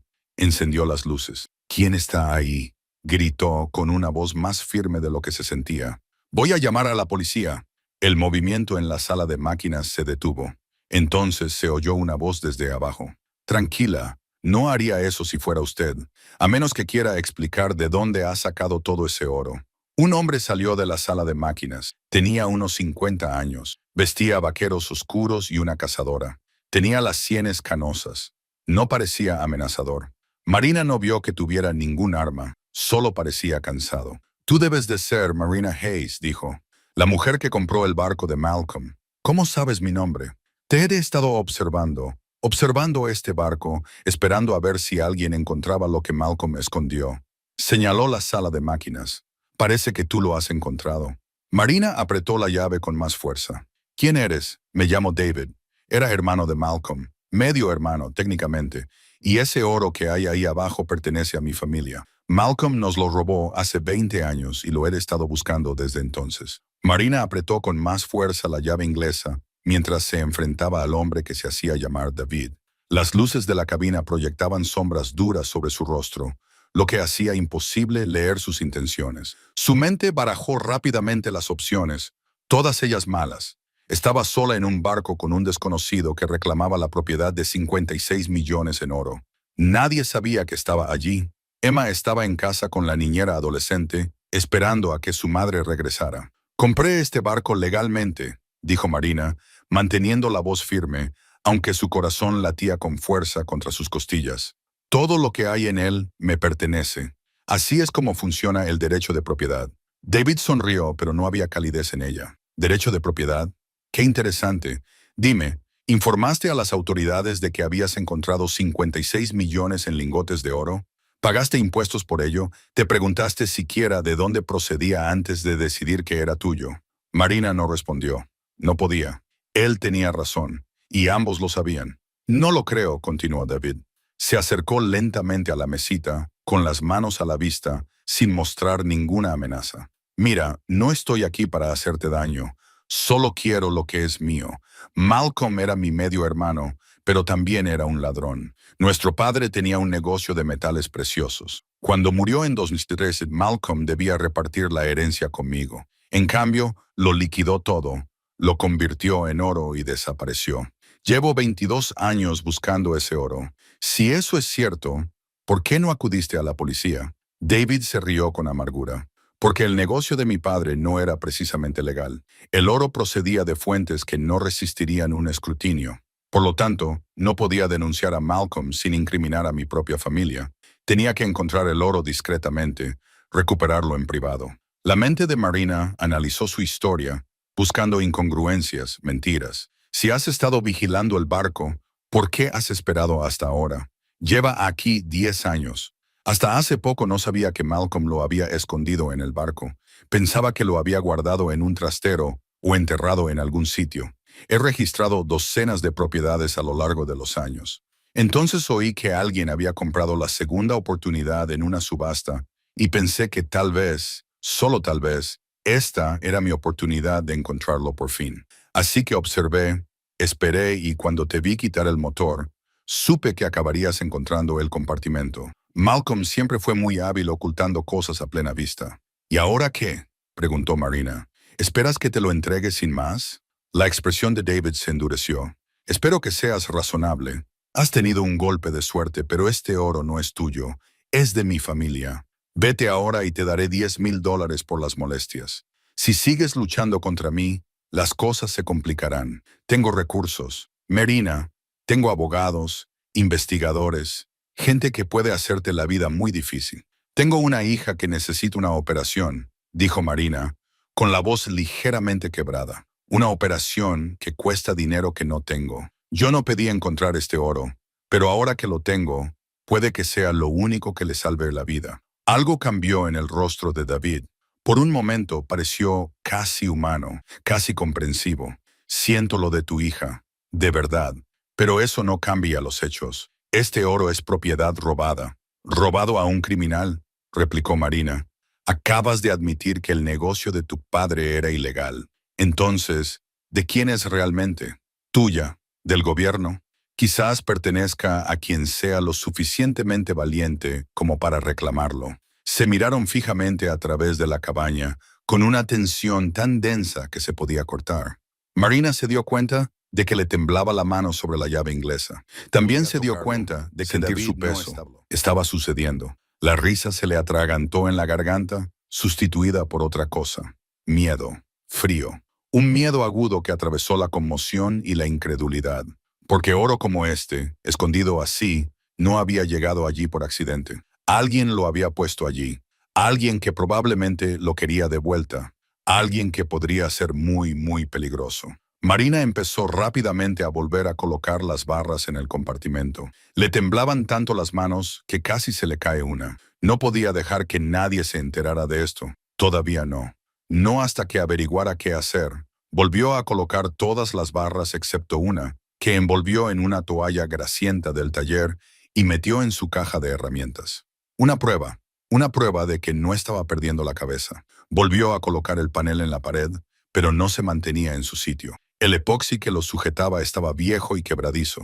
Tendría que volver a sellarlo correctamente. Marina cogió un rollo de cinta adhesiva de sus suministros y lo utilizó para sujetar el panel temporalmente. Quedaba fatal, era obvio, pero tendría que servir hasta que pudiera pensar con claridad. Salió de la sala de máquinas y se sentó en la cubierta, con la espalda apoyada en la pared de la cabina. El aire nocturno era fresco contra su piel, pero ella sudaba. Su mente barajaba posibilidades, escenarios, consecuencias. Debería llamar a la policía. Eso era lo correcto. Encontrar millones de dólares, informar a las autoridades. Pero algo la detuvo. Si llamaba a la policía, se llevarían el oro. Investigarían. Probablemente confiscarían el barco. Y mientras todo eso sucedía, las facturas médicas de Emma seguirían acumulándose. La cirugía que necesitaba seguiría estando cada vez más fuera de su alcance. Marina había trabajado muy duro, había sacrificado mucho y aún así apenas sobrevivía. Y ahora, por pura casualidad, por una apuesta desesperada, se había topado con algo que podía cambiarlo todo. ¿Pero era siquiera suyo? Legalmente, ella era la propietaria del barco y de todo lo que había en él. Lo había comprado en una subasta legítima. El oro estaba dentro cuando lo compró, lo que significaba que, técnicamente, le pertenecía, ¿no? ¿O había alguna ley sobre tesoros encontrados, sobre bienes robados? Marina se llevó las manos a la cara. Necesitaba pensar. Tenía que ser inteligente al respecto. Se había pasado toda la vida luchando por las migajas, trabajando el doble por la mitad del reconocimiento. Y estaba cansada, muy cansada. Quizás el universo finalmente le estaba dando un respiro. Quizás esta era su oportunidad de dejar de luchar, de darle a Emma la vida que se merecía. Se levantó y miró a su alrededor en el puerto deportivo. Todo estaba en silencio. Nadie la observaba. Nadie lo sabía. Marina cogió sus herramientas y la barra de oro envuelta, y luego cerró la cabina con llave. Caminó de vuelta a su coche con las piernas temblorosas, con la mente aún aturdida. El trayecto a casa fue una nebulosa. No dejaba de mirar por el espejo retrovisor. Estaba convencida de que alguien la seguía, pero las carreteras estaban vacías. Cuando llegó al apartamento, llevó su caja de herramientas al interior, tratando de actuar con normalidad, aunque su corazón latía con fuerza. Emma dormía en el sofá. La niñera, una adolescente del piso de abajo, veía la televisión con el volumen bajo. Marina le pagó los $20 que apenas podía permitirse. Esperó a que se marchara y cerró la puerta con llave. Llevó a Emma a la cama, La arropó con cuidado y observó el rostro de su hija a la suave luz de la lamparita nocturna. Tan tranquila, tan inocente, tan merecedora de un futuro sin preocupaciones ni miedos. Marina fue a la cocina y desenvolvió el lingote de oro. Bajo la luz fluorescente, parecía aún más real, aún más imposible. Lo giró entre sus manos, estudiando cada detalle. El número de serie era B72-9468. La fecha que figuraba en el sello era 2008. Hacía 17 años. ¿De dónde había salido? ¿Por qué alguien lo había escondido en ese barco? Abrió su ordenador portátil. La vieja máquina tardó una eternidad en arrancar. Cuando por fin se cargó, empezó a investigar. Lingotes de oro, Credit Suisse, tesoros escondidos, derecho marítimo. La información era abrumadora y contradictoria. Algunas fuentes decían que todo lo que se encontrara en tu propiedad te pertenecía. Otras decían que había que informar de los objetos de valor encontrados. Ninguna de ellas abordaba específicamente su situación. Entonces buscó la historia del yate. 1978, Hatteras Motor Yacht, Second Chance Clearwater. Los resultados fueron escasos. Unos pocos anuncios antiguos de cuando había estado a la venta años atrás. Nada sobre el anterior propietario, excepto el nombre Malcolm Price, fallecido en 2015. Sin herederos. Liquidación del patrimonio. Marina buscó a Malcolm Price. No encontró nada, salvo una antigua esquela. Malcolm Price, de 78 años, de Clearwater, fallecido el 9 de septiembre de 2015. Funeral privado, sin servicios. Eso era todo. No se mencionaba a la familia, la carrera, nada. Era como si lo hubieran borrado deliberadamente. Ella siguió investigando. Olvidó su agotamiento. Encontró registros de propiedad que mostraban que Malcolm era propietario del barco desde 1993. Antes de eso, el historial de propiedad era turbio. El barco había cambiado de manos varias veces a finales de los 80 y principios de los 90. Siempre ventas en efectivo, siempre con un mínimo de papeleo. Marina se recostó en su silla. Fuera quien fuera Malcolm Price, había escondido una fortuna en oro en ese barco y luego murió sin decírselo a nadie. Quizás había planeado volver a por ella, quizás había olvidado dónde estaba, quizás había tenido miedo, o quizás la había estado protegiendo de alguien. Lo que sucederá a continuación dará un vuelco a esta noche, revelará una verdad que nadie esperaba y nos recordará por qué a veces las voces más silenciosas son las que tienen más poder. Manténganse al tanto para ver qué sucede a continuación. Si les gusta la historia, denle a me gusta, compártanla y suscríbanse para ver más. Marina cerró la computadora portátil. Necesitaba dormir. Necesitaba pensar con claridad. Envolvió la barra de oro en la toalla y la escondió en el fondo de su armario, detrás de una caja de zapatos viejos. Luego se acostó en el sofá, todavía completamente vestida, y se quedó mirando al techo. No le resultaba fácil conciliar el sueño. Cada ruido la hacía sobresaltarse. Cada coche que pasaba por la calle le hacía preguntarse si estaban reduciendo la velocidad, si la estaban observando. Esa noche había cruzado una línea invisible. Había encontrado algo que no le pertenecía y no lo había denunciado inmediatamente. Eso la hacía culpable de algo, aunque no estuviera segura de qué.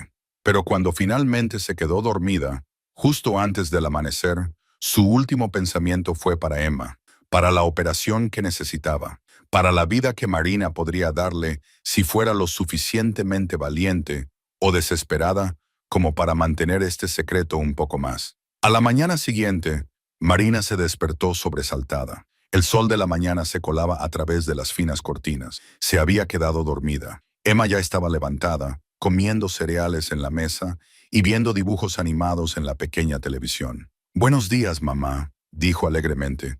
«Estabas muy cansada. Apagué tu despertador». A Marina se le encogió el corazón. «Qué dulce y considerada eres, Emma». «Gracias, cariño. Lo siento.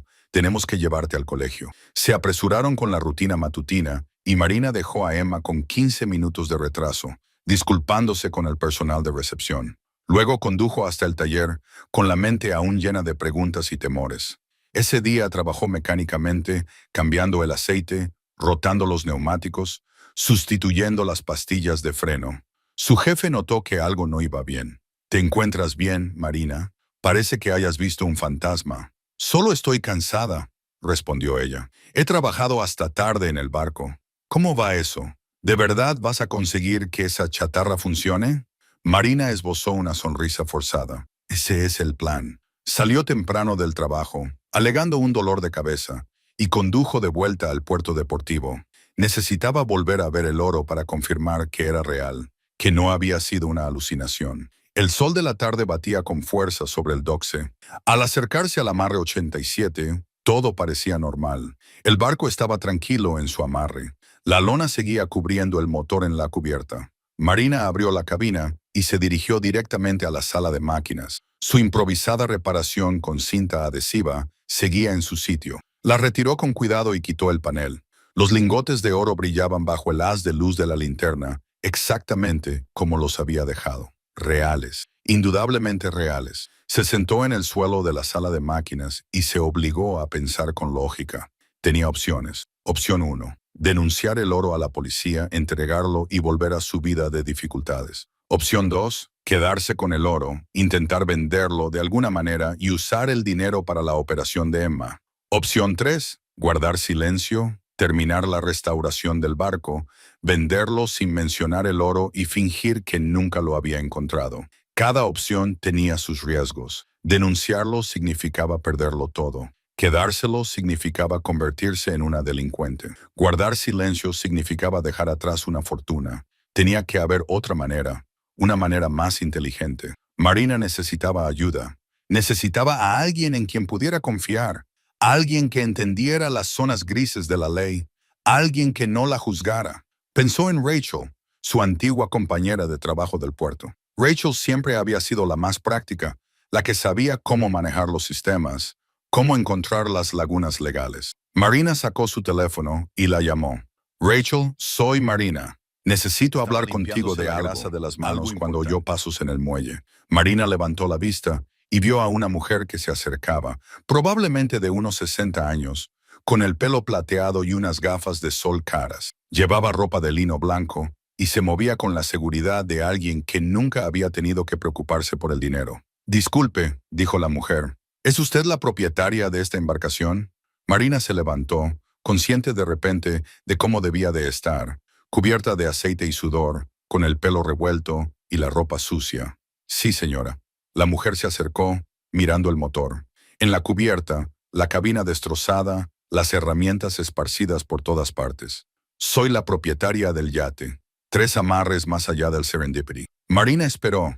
Sabía lo que iba a pasar. Quería informarle de que varios de nosotros hemos hablado de su situación. La mujer continuó, con la voz cortés y entrenada de alguien que da malas noticias, y creemos que esta embarcación está perjudicando la imagen general del puerto deportivo. Quizás debería considerar trasladarla a otras instalaciones, a un lugar más adecuado para este tipo de trabajo. Marina apretó la mandíbula. Tengo tanto derecho a estar aquí como cualquier otra persona. Estoy pagando por el amarre.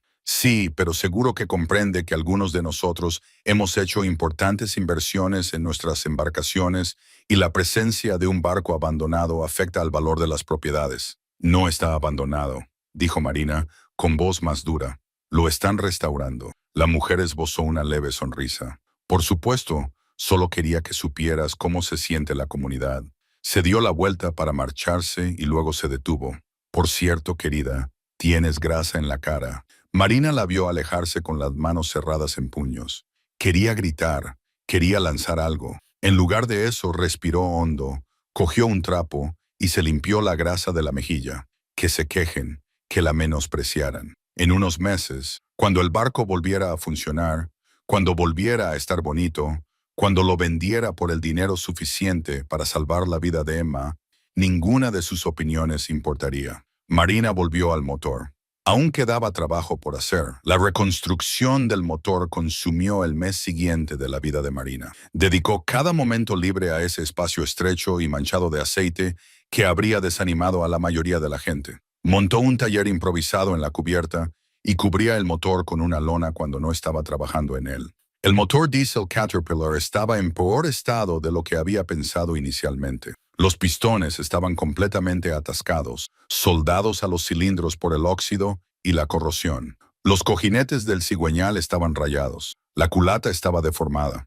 Pero Marina había reconstruido motores en peor estado. Trabajó de forma sistemática, documentando todo, tomando medidas, comprobando tolerancias. Pidió prestada una rectificadora al taller para repasar las paredes de los cilindros. Encontró pistones de repuesto en un desguace a 3 horas de distancia, al que condujo en su día libre con Emma dormida en el asiento trasero. El cigüeñal necesitaba ser mecanizado, pero a cambio del trabajo ofreció 2 fines de semana de mano de obra gratuita en el taller mecánico. El dinero escaseaba más que nunca. Las tasas del amarre se comían su presupuesto para la compra.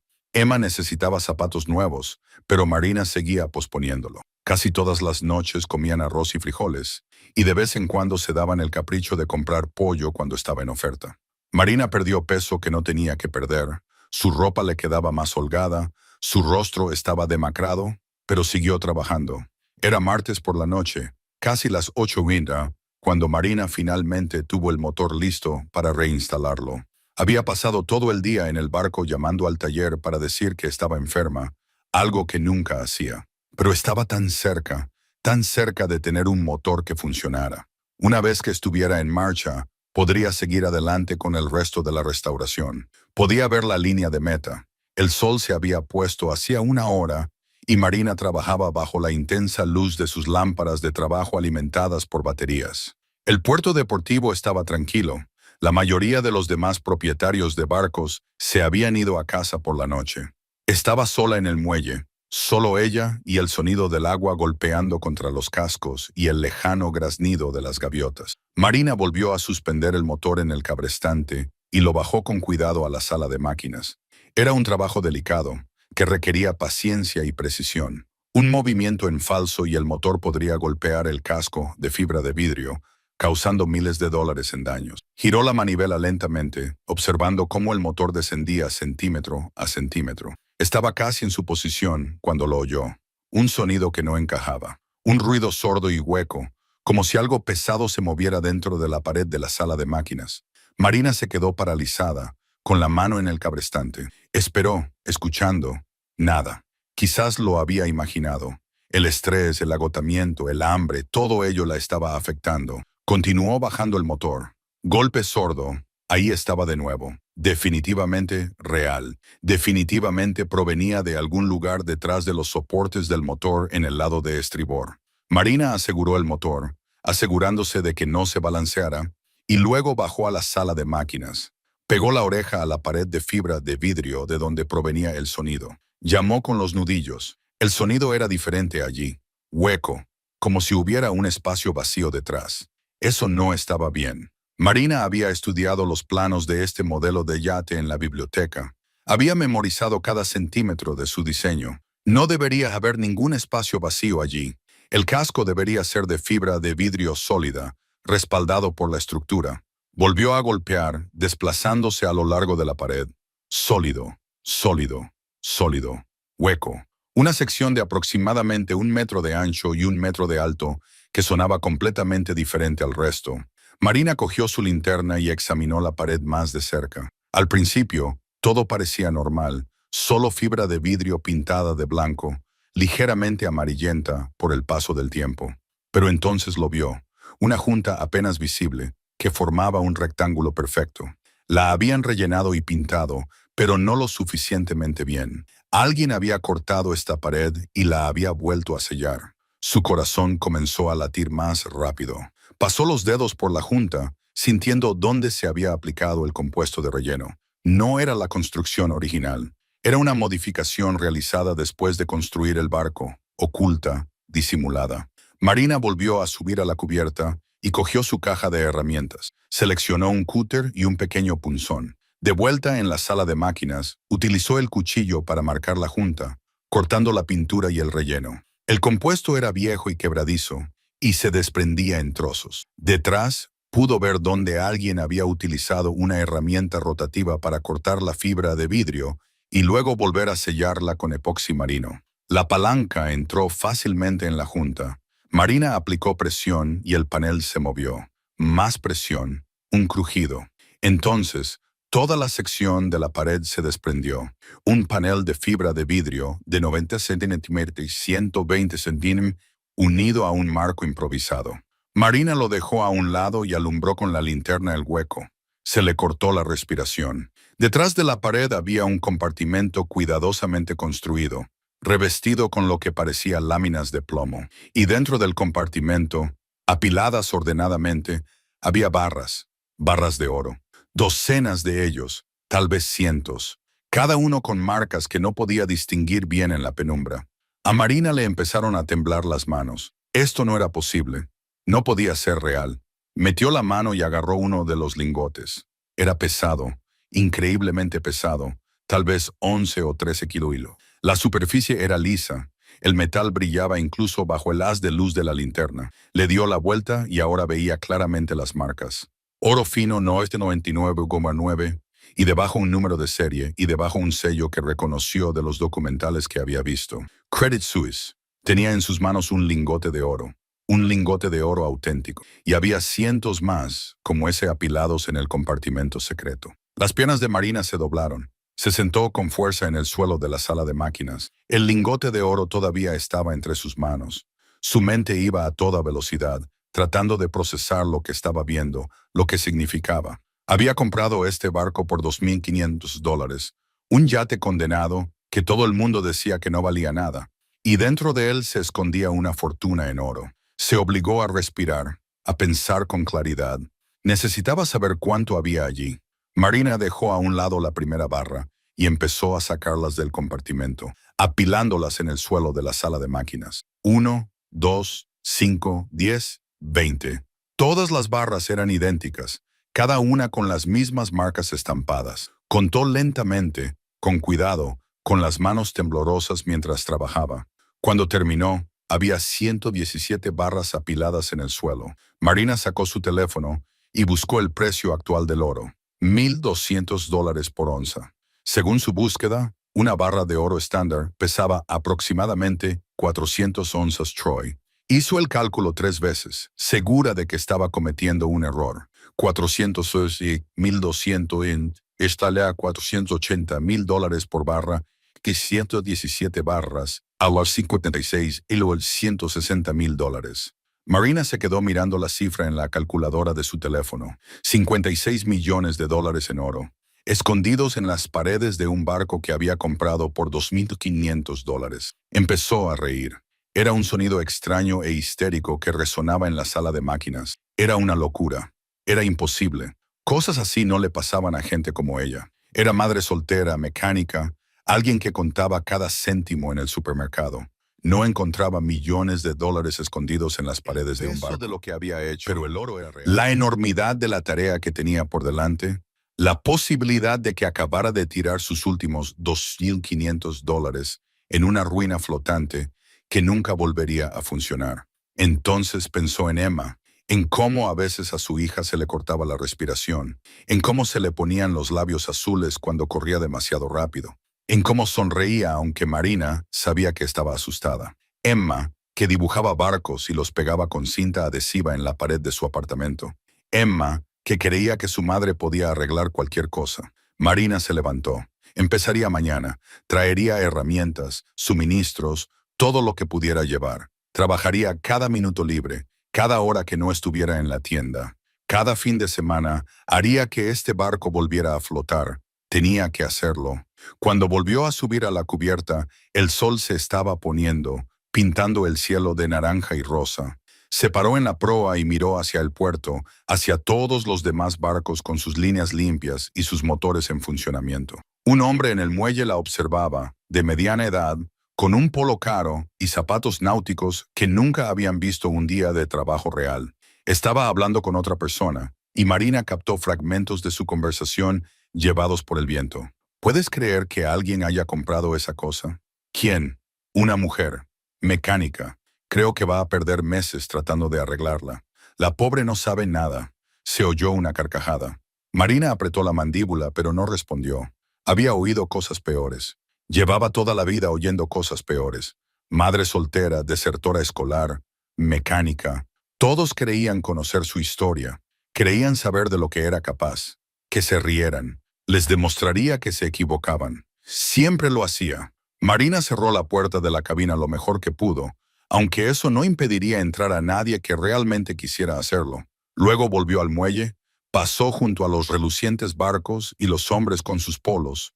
Pasó junto a la oficina del puerto deportivo, donde el gerente la observaba a través de la ventana con algo parecido a la lástima. Condujo a casa en silencio. La radio estaba rota, el aire acondicionado, nada más que aire caliente saliendo por las rejillas. El complejo de apartamentos donde vivía estaba en la parte mala de la ciudad, el tipo de lugar donde el aparcamiento tenía más baches que pavimento y las palmeras estaban marrones y moribundas. Subió las escaleras hasta el segundo piso, con las piernas doloridas por el largo día, y abrió la puerta con la llave que se atascaba en la cerradura. Emma estaba sentada en la pequeña mesa de la cocina, coloreando un libro que le había dado su profesora. Levantó la vista cuando Marina entró, y su rostro se iluminó con una sonrisa que le partió el corazón. «Mamá». Emma se levantó de un salto y corrió hacia ella, rodeando con sus delgados brazos la cintura de Marina. «Ya estás en casa». Marina abrazó a su hija con fuerza, respirando el aroma de su cabello, el champú barato y la tenue dulzura de la infancia. «Hola, cariño, ¿qué tal el colegio?» «Bien, hemos aprendido cosas sobre los delfines. ¿Sabías que duermen con un ojo abierto?» «Yo no lo sabía», dijo Marina, aunque sí lo sabía. Le encantaba la forma en que Emma compartía datos como si fueran tesoros, con los ojos muy abiertos y llenos de asombro. «¿Dónde estabas?», preguntó Emma. Marina dudó. Había mantenido el plan en secreto para no ilusionar a Emma por si acaso fracasaba. Pero ahora, de pie en su pequeño apartamento, con el techo manchado de humedad y los muebles comprados en tiendas de segunda mano, sintió la necesidad de compartirlo, de hacerlo realidad. «He comprado un barco», dijo Marina. Emma abrió mucho los ojos. «¿De verdad? ¿Un barco? ¿Como el del abuelo?» «Más o menos. Es un barco grande, de 12 metros, pero necesita muchas reparaciones. ¿Puedo verlo?» «Pronto», prometió Marina. «Primero tengo que ponerlo a punto». Esa noche, después de que Emma se fuera a dormir al pequeño dormitorio que compartían, Marina se sentó a la mesa de la cocina con un cuaderno y un lápiz. Hizo listas, cálculos, planes. El motor necesitaría una reconstrucción completa. Nuevos inyectores de combustible, nuevas correas, nuevas mangueras. El sistema eléctrico tendría que volver a cablearse desde cero. Habría que inspeccionar el casco, comprobar si había puntos débiles y reforzarlo donde fuera necesario. El interior tendría que ser vaciado y reemplazado. Solo las piezas costarían miles de dólares. La mano de obra, si tuviera que pagarla, costaría decenas de miles. Pero Marina no pensaba pagar la mano de obra. Lo haría ella misma, todo. Y las piezas las encontraría. Desguaces, subastas online, otros mecánicos que le debían favores. Suplicaría, pediría prestado y haría trueques. A la mañana siguiente, Marina dejó a Emma en el colegio y luego condujo hasta el puerto deportivo. Había cargado su coche con herramientas prestadas de la tienda, llaves inglesas, destornilladores, una lámpara de trabajo portátil y productos de limpieza. Aparcó lo más cerca posible del muelle e hizo 3 viajes para llevar todo al barco. El olor la golpeó de nuevo cuando abrió la cabina, pero esta vez estaba preparada con una máscara respiratoria que había cogido del trabajo. Pasó la primera hora limpiando, sacando bolsas de cojines mohosos, cortinas podridas y platos rotos. La moqueta se desprendía en trozos húmedos y repugnantes. Debajo del suelo había madera contrachapada, y cuando Marina la probó con un destornillador, este atravesó varios puntos. Más trabajo, más dinero, pero siguió adelante. Trabajó hasta que le dolieron los brazos y le gritó la espalda. Trabajó durante la hora del almuerzo, con el estómago rugiendo, pero con las manos demasiado sucias para comer, aunque hubiera traído comida. Trabajó hasta que la luz empezó a desvanecerse, y tuvo que correr para recoger a Emma del programa extraescolar. Esto se convirtió en su rutina: dejar a Emma en la escuela, trabajar en el taller de reparaciones hasta las 3, recoger a Emma, llevarla a casa, hacer la cena, ayudarla con los deberes, esperar a que Emma se durmiera. Luego volver al barco. Trabajaba a la luz de lámparas alimentadas por baterías, con su teléfono reproduciendo música a través de un pequeño altavoz para hacerle compañía. Trabajaba hasta medianoche, a veces más tarde, luego conducía a casa y se derrumbaba en la cama durante unas horas antes de volver a empezar. Los otros propietarios de barcos se dieron cuenta. La observaban desde sus cubiertas, bebiendo cerveza y sacudiendo la cabeza. Algunos hacían comentarios lo suficientemente altos como para que ella los oyera. Dale una semana. Se rendirá. Es una pérdida de dinero. Ese barco debería haber sido desguazado hace años. Marina los ignoraba. Estaba acostumbrada a que la subestimaran. La habían subestimado toda su vida. Cuando le dijo a su orientadora del instituto que quería ser mecánica, la mujer le sugirió que se dedicara a la cosmetología. Cuando solicitó trabajo en el puerto, se rieron de ella en 3 entrevistas antes de que alguien finalmente le diera una oportunidad. Cuando se quedó embarazada de Emma y el padre desapareció, todos dieron por hecho que acabaría recibiendo ayudas sociales. Otra estadística más, pero ella les había demostrado que se equivocaban una y otra vez. Había trabajado más duro, aprendido más rápido, se había esforzado más de lo que nadie esperaba y volvería a hacerlo. 3 semanas después de empezar el proyecto, Marina había destripado todo el interior. El barco era ahora solo un casco, reducido a la fibra de vidrio y la estructura. Había lavado a presión todas las superficies, tratado el moho con un limpiador industrial y comenzado a reconstruir el suelo. Compró madera contrachapada de segunda mano en una obra, a cambio de poner a punto la camioneta del capataz, y consiguió láminas suficientes para cubrir todo el suelo de la cabina. Lo siguiente era el motor. Era la parte que más le aterrorizaba y le ilusionaba a partes iguales. Marina pasó todo un fin de semana limpiando la sala de máquinas, bombeando el agua estancada, limpiando todas las superficies y organizando el espacio para poder trabajar. Luego comenzó el desmontaje. Quitar un motor diésel marino no es un proceso sencillo.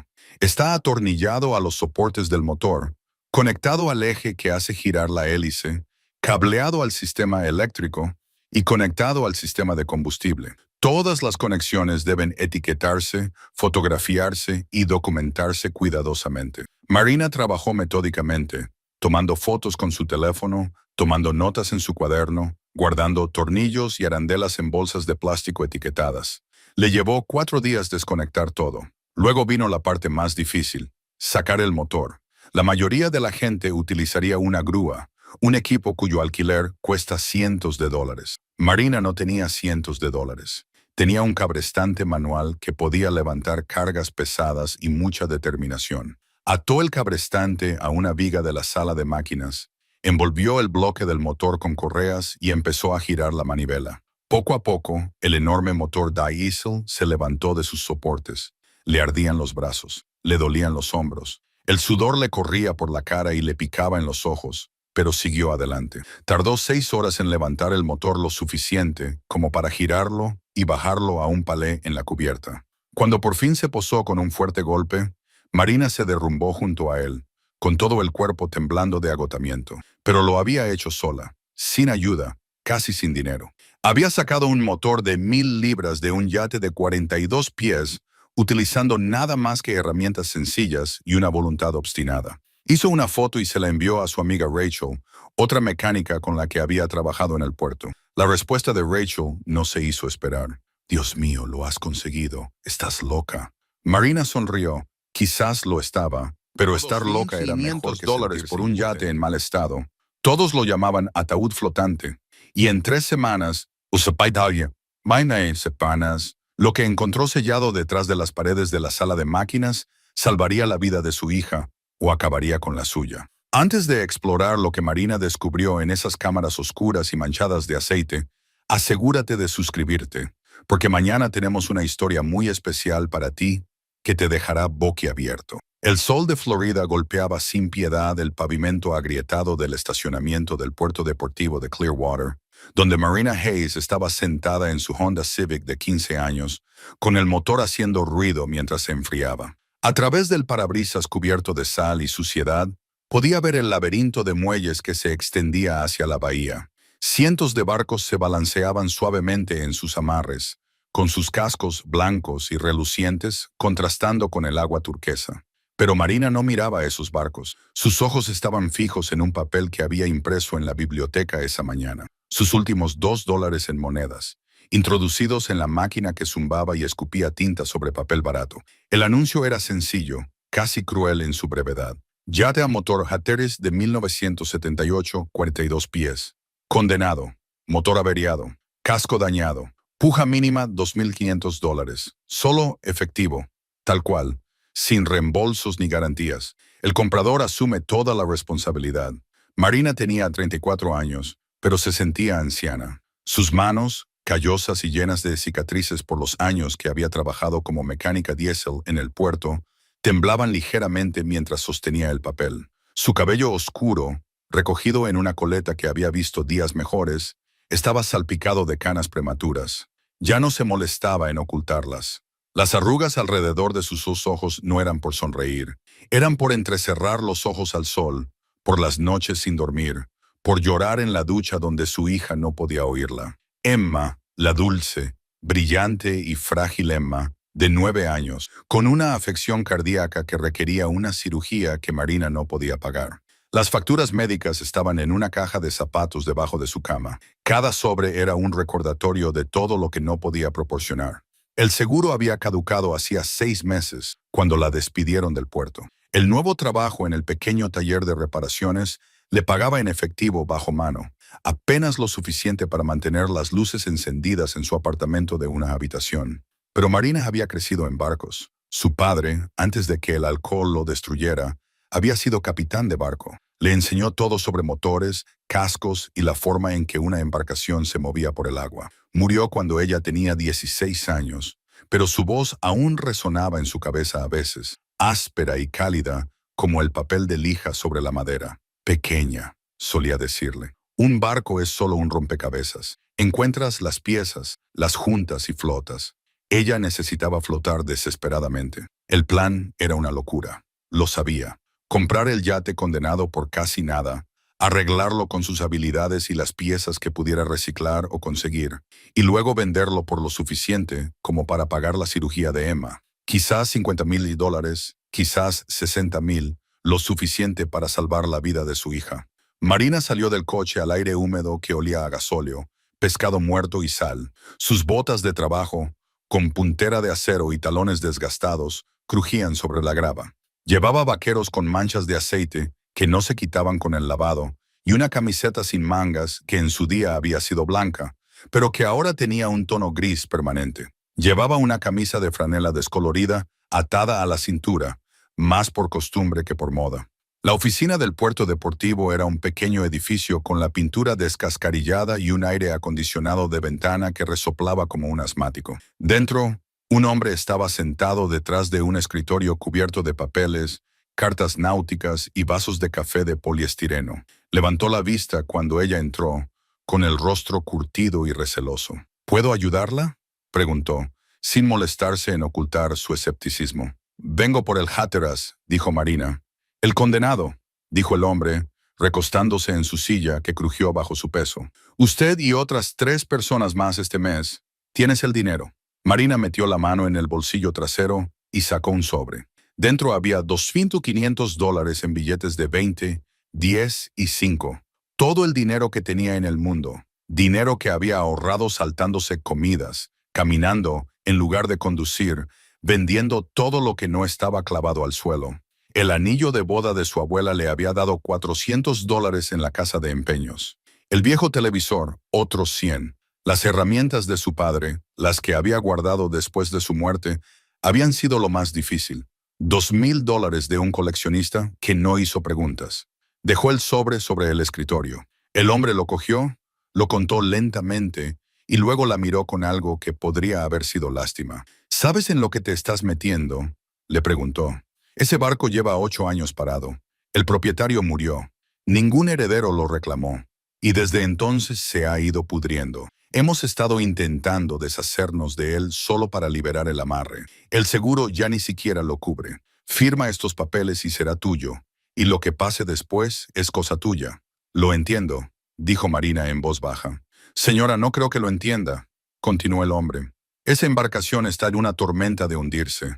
Los motores están completamente bloqueados. Probablemente haya moho en todas las cabinas. Los sistemas eléctricos están destrozados. Demonios, la guardia costera no te dejaría sacarlo del puerto, aunque lo pusieras en marcha. Marina lo miró a los ojos. Soy mecánica diésel. He reconstruido motores que estuvieron bajo el agua durante un mes. He tapado agujeros con fibra de vidrio y plegarias. Sé lo que hago. El hombre la observó durante un largo rato y luego se encogió de hombros. Tú verás, sacó una pila de papeles. Firma aquí, aquí y aquí. Barcos en el muelle 87. Fin del documento.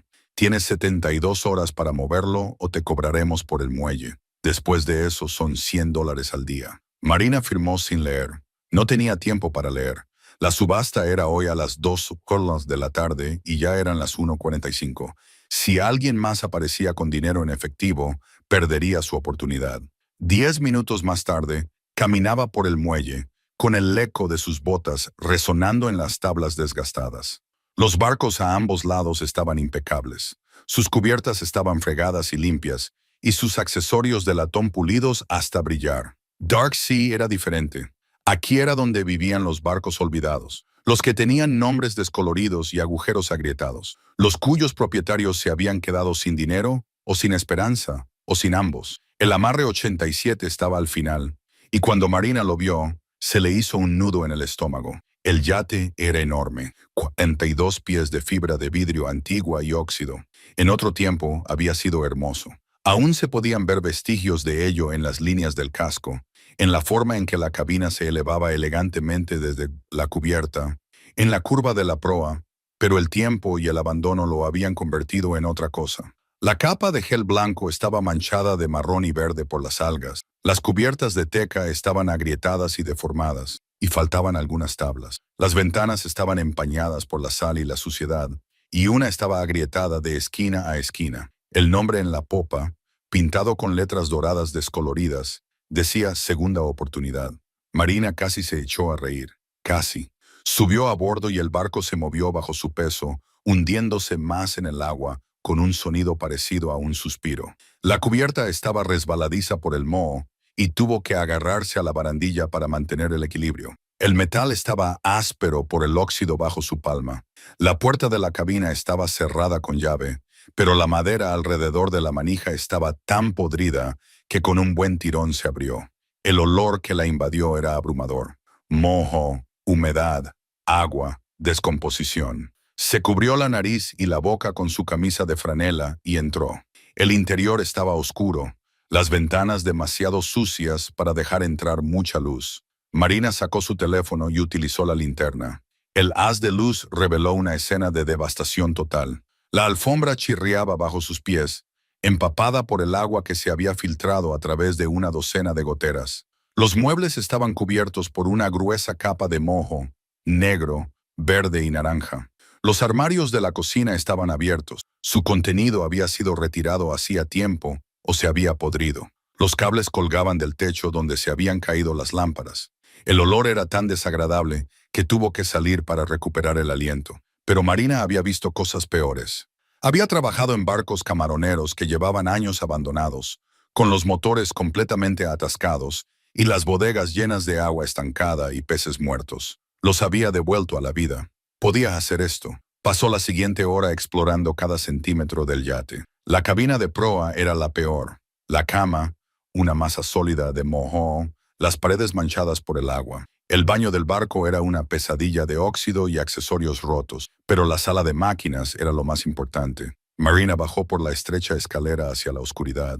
La luz de su teléfono barrió el motor. Un enorme diesel Caterpillar que habría valido decenas de miles de dólares cuando era nuevo. Ahora era un monumento al abandono. Todas las superficies estaban cubiertas de óxido y corrosión. Pasó la mano por el bloque, sintiendo la textura rugosa, la forma en que la humedad había corroído el metal. El cárter estaba lleno de agua. Las correas se habían podrido. Los inyectores de combustible estaban atascados. Pero el bloque en sí, según pudo ver, seguía intacto, sin grietas ni agujeros. Se podía salvar. Marina se sentó en el último peldaño de la escalera y se permitió sentirlo por un momento.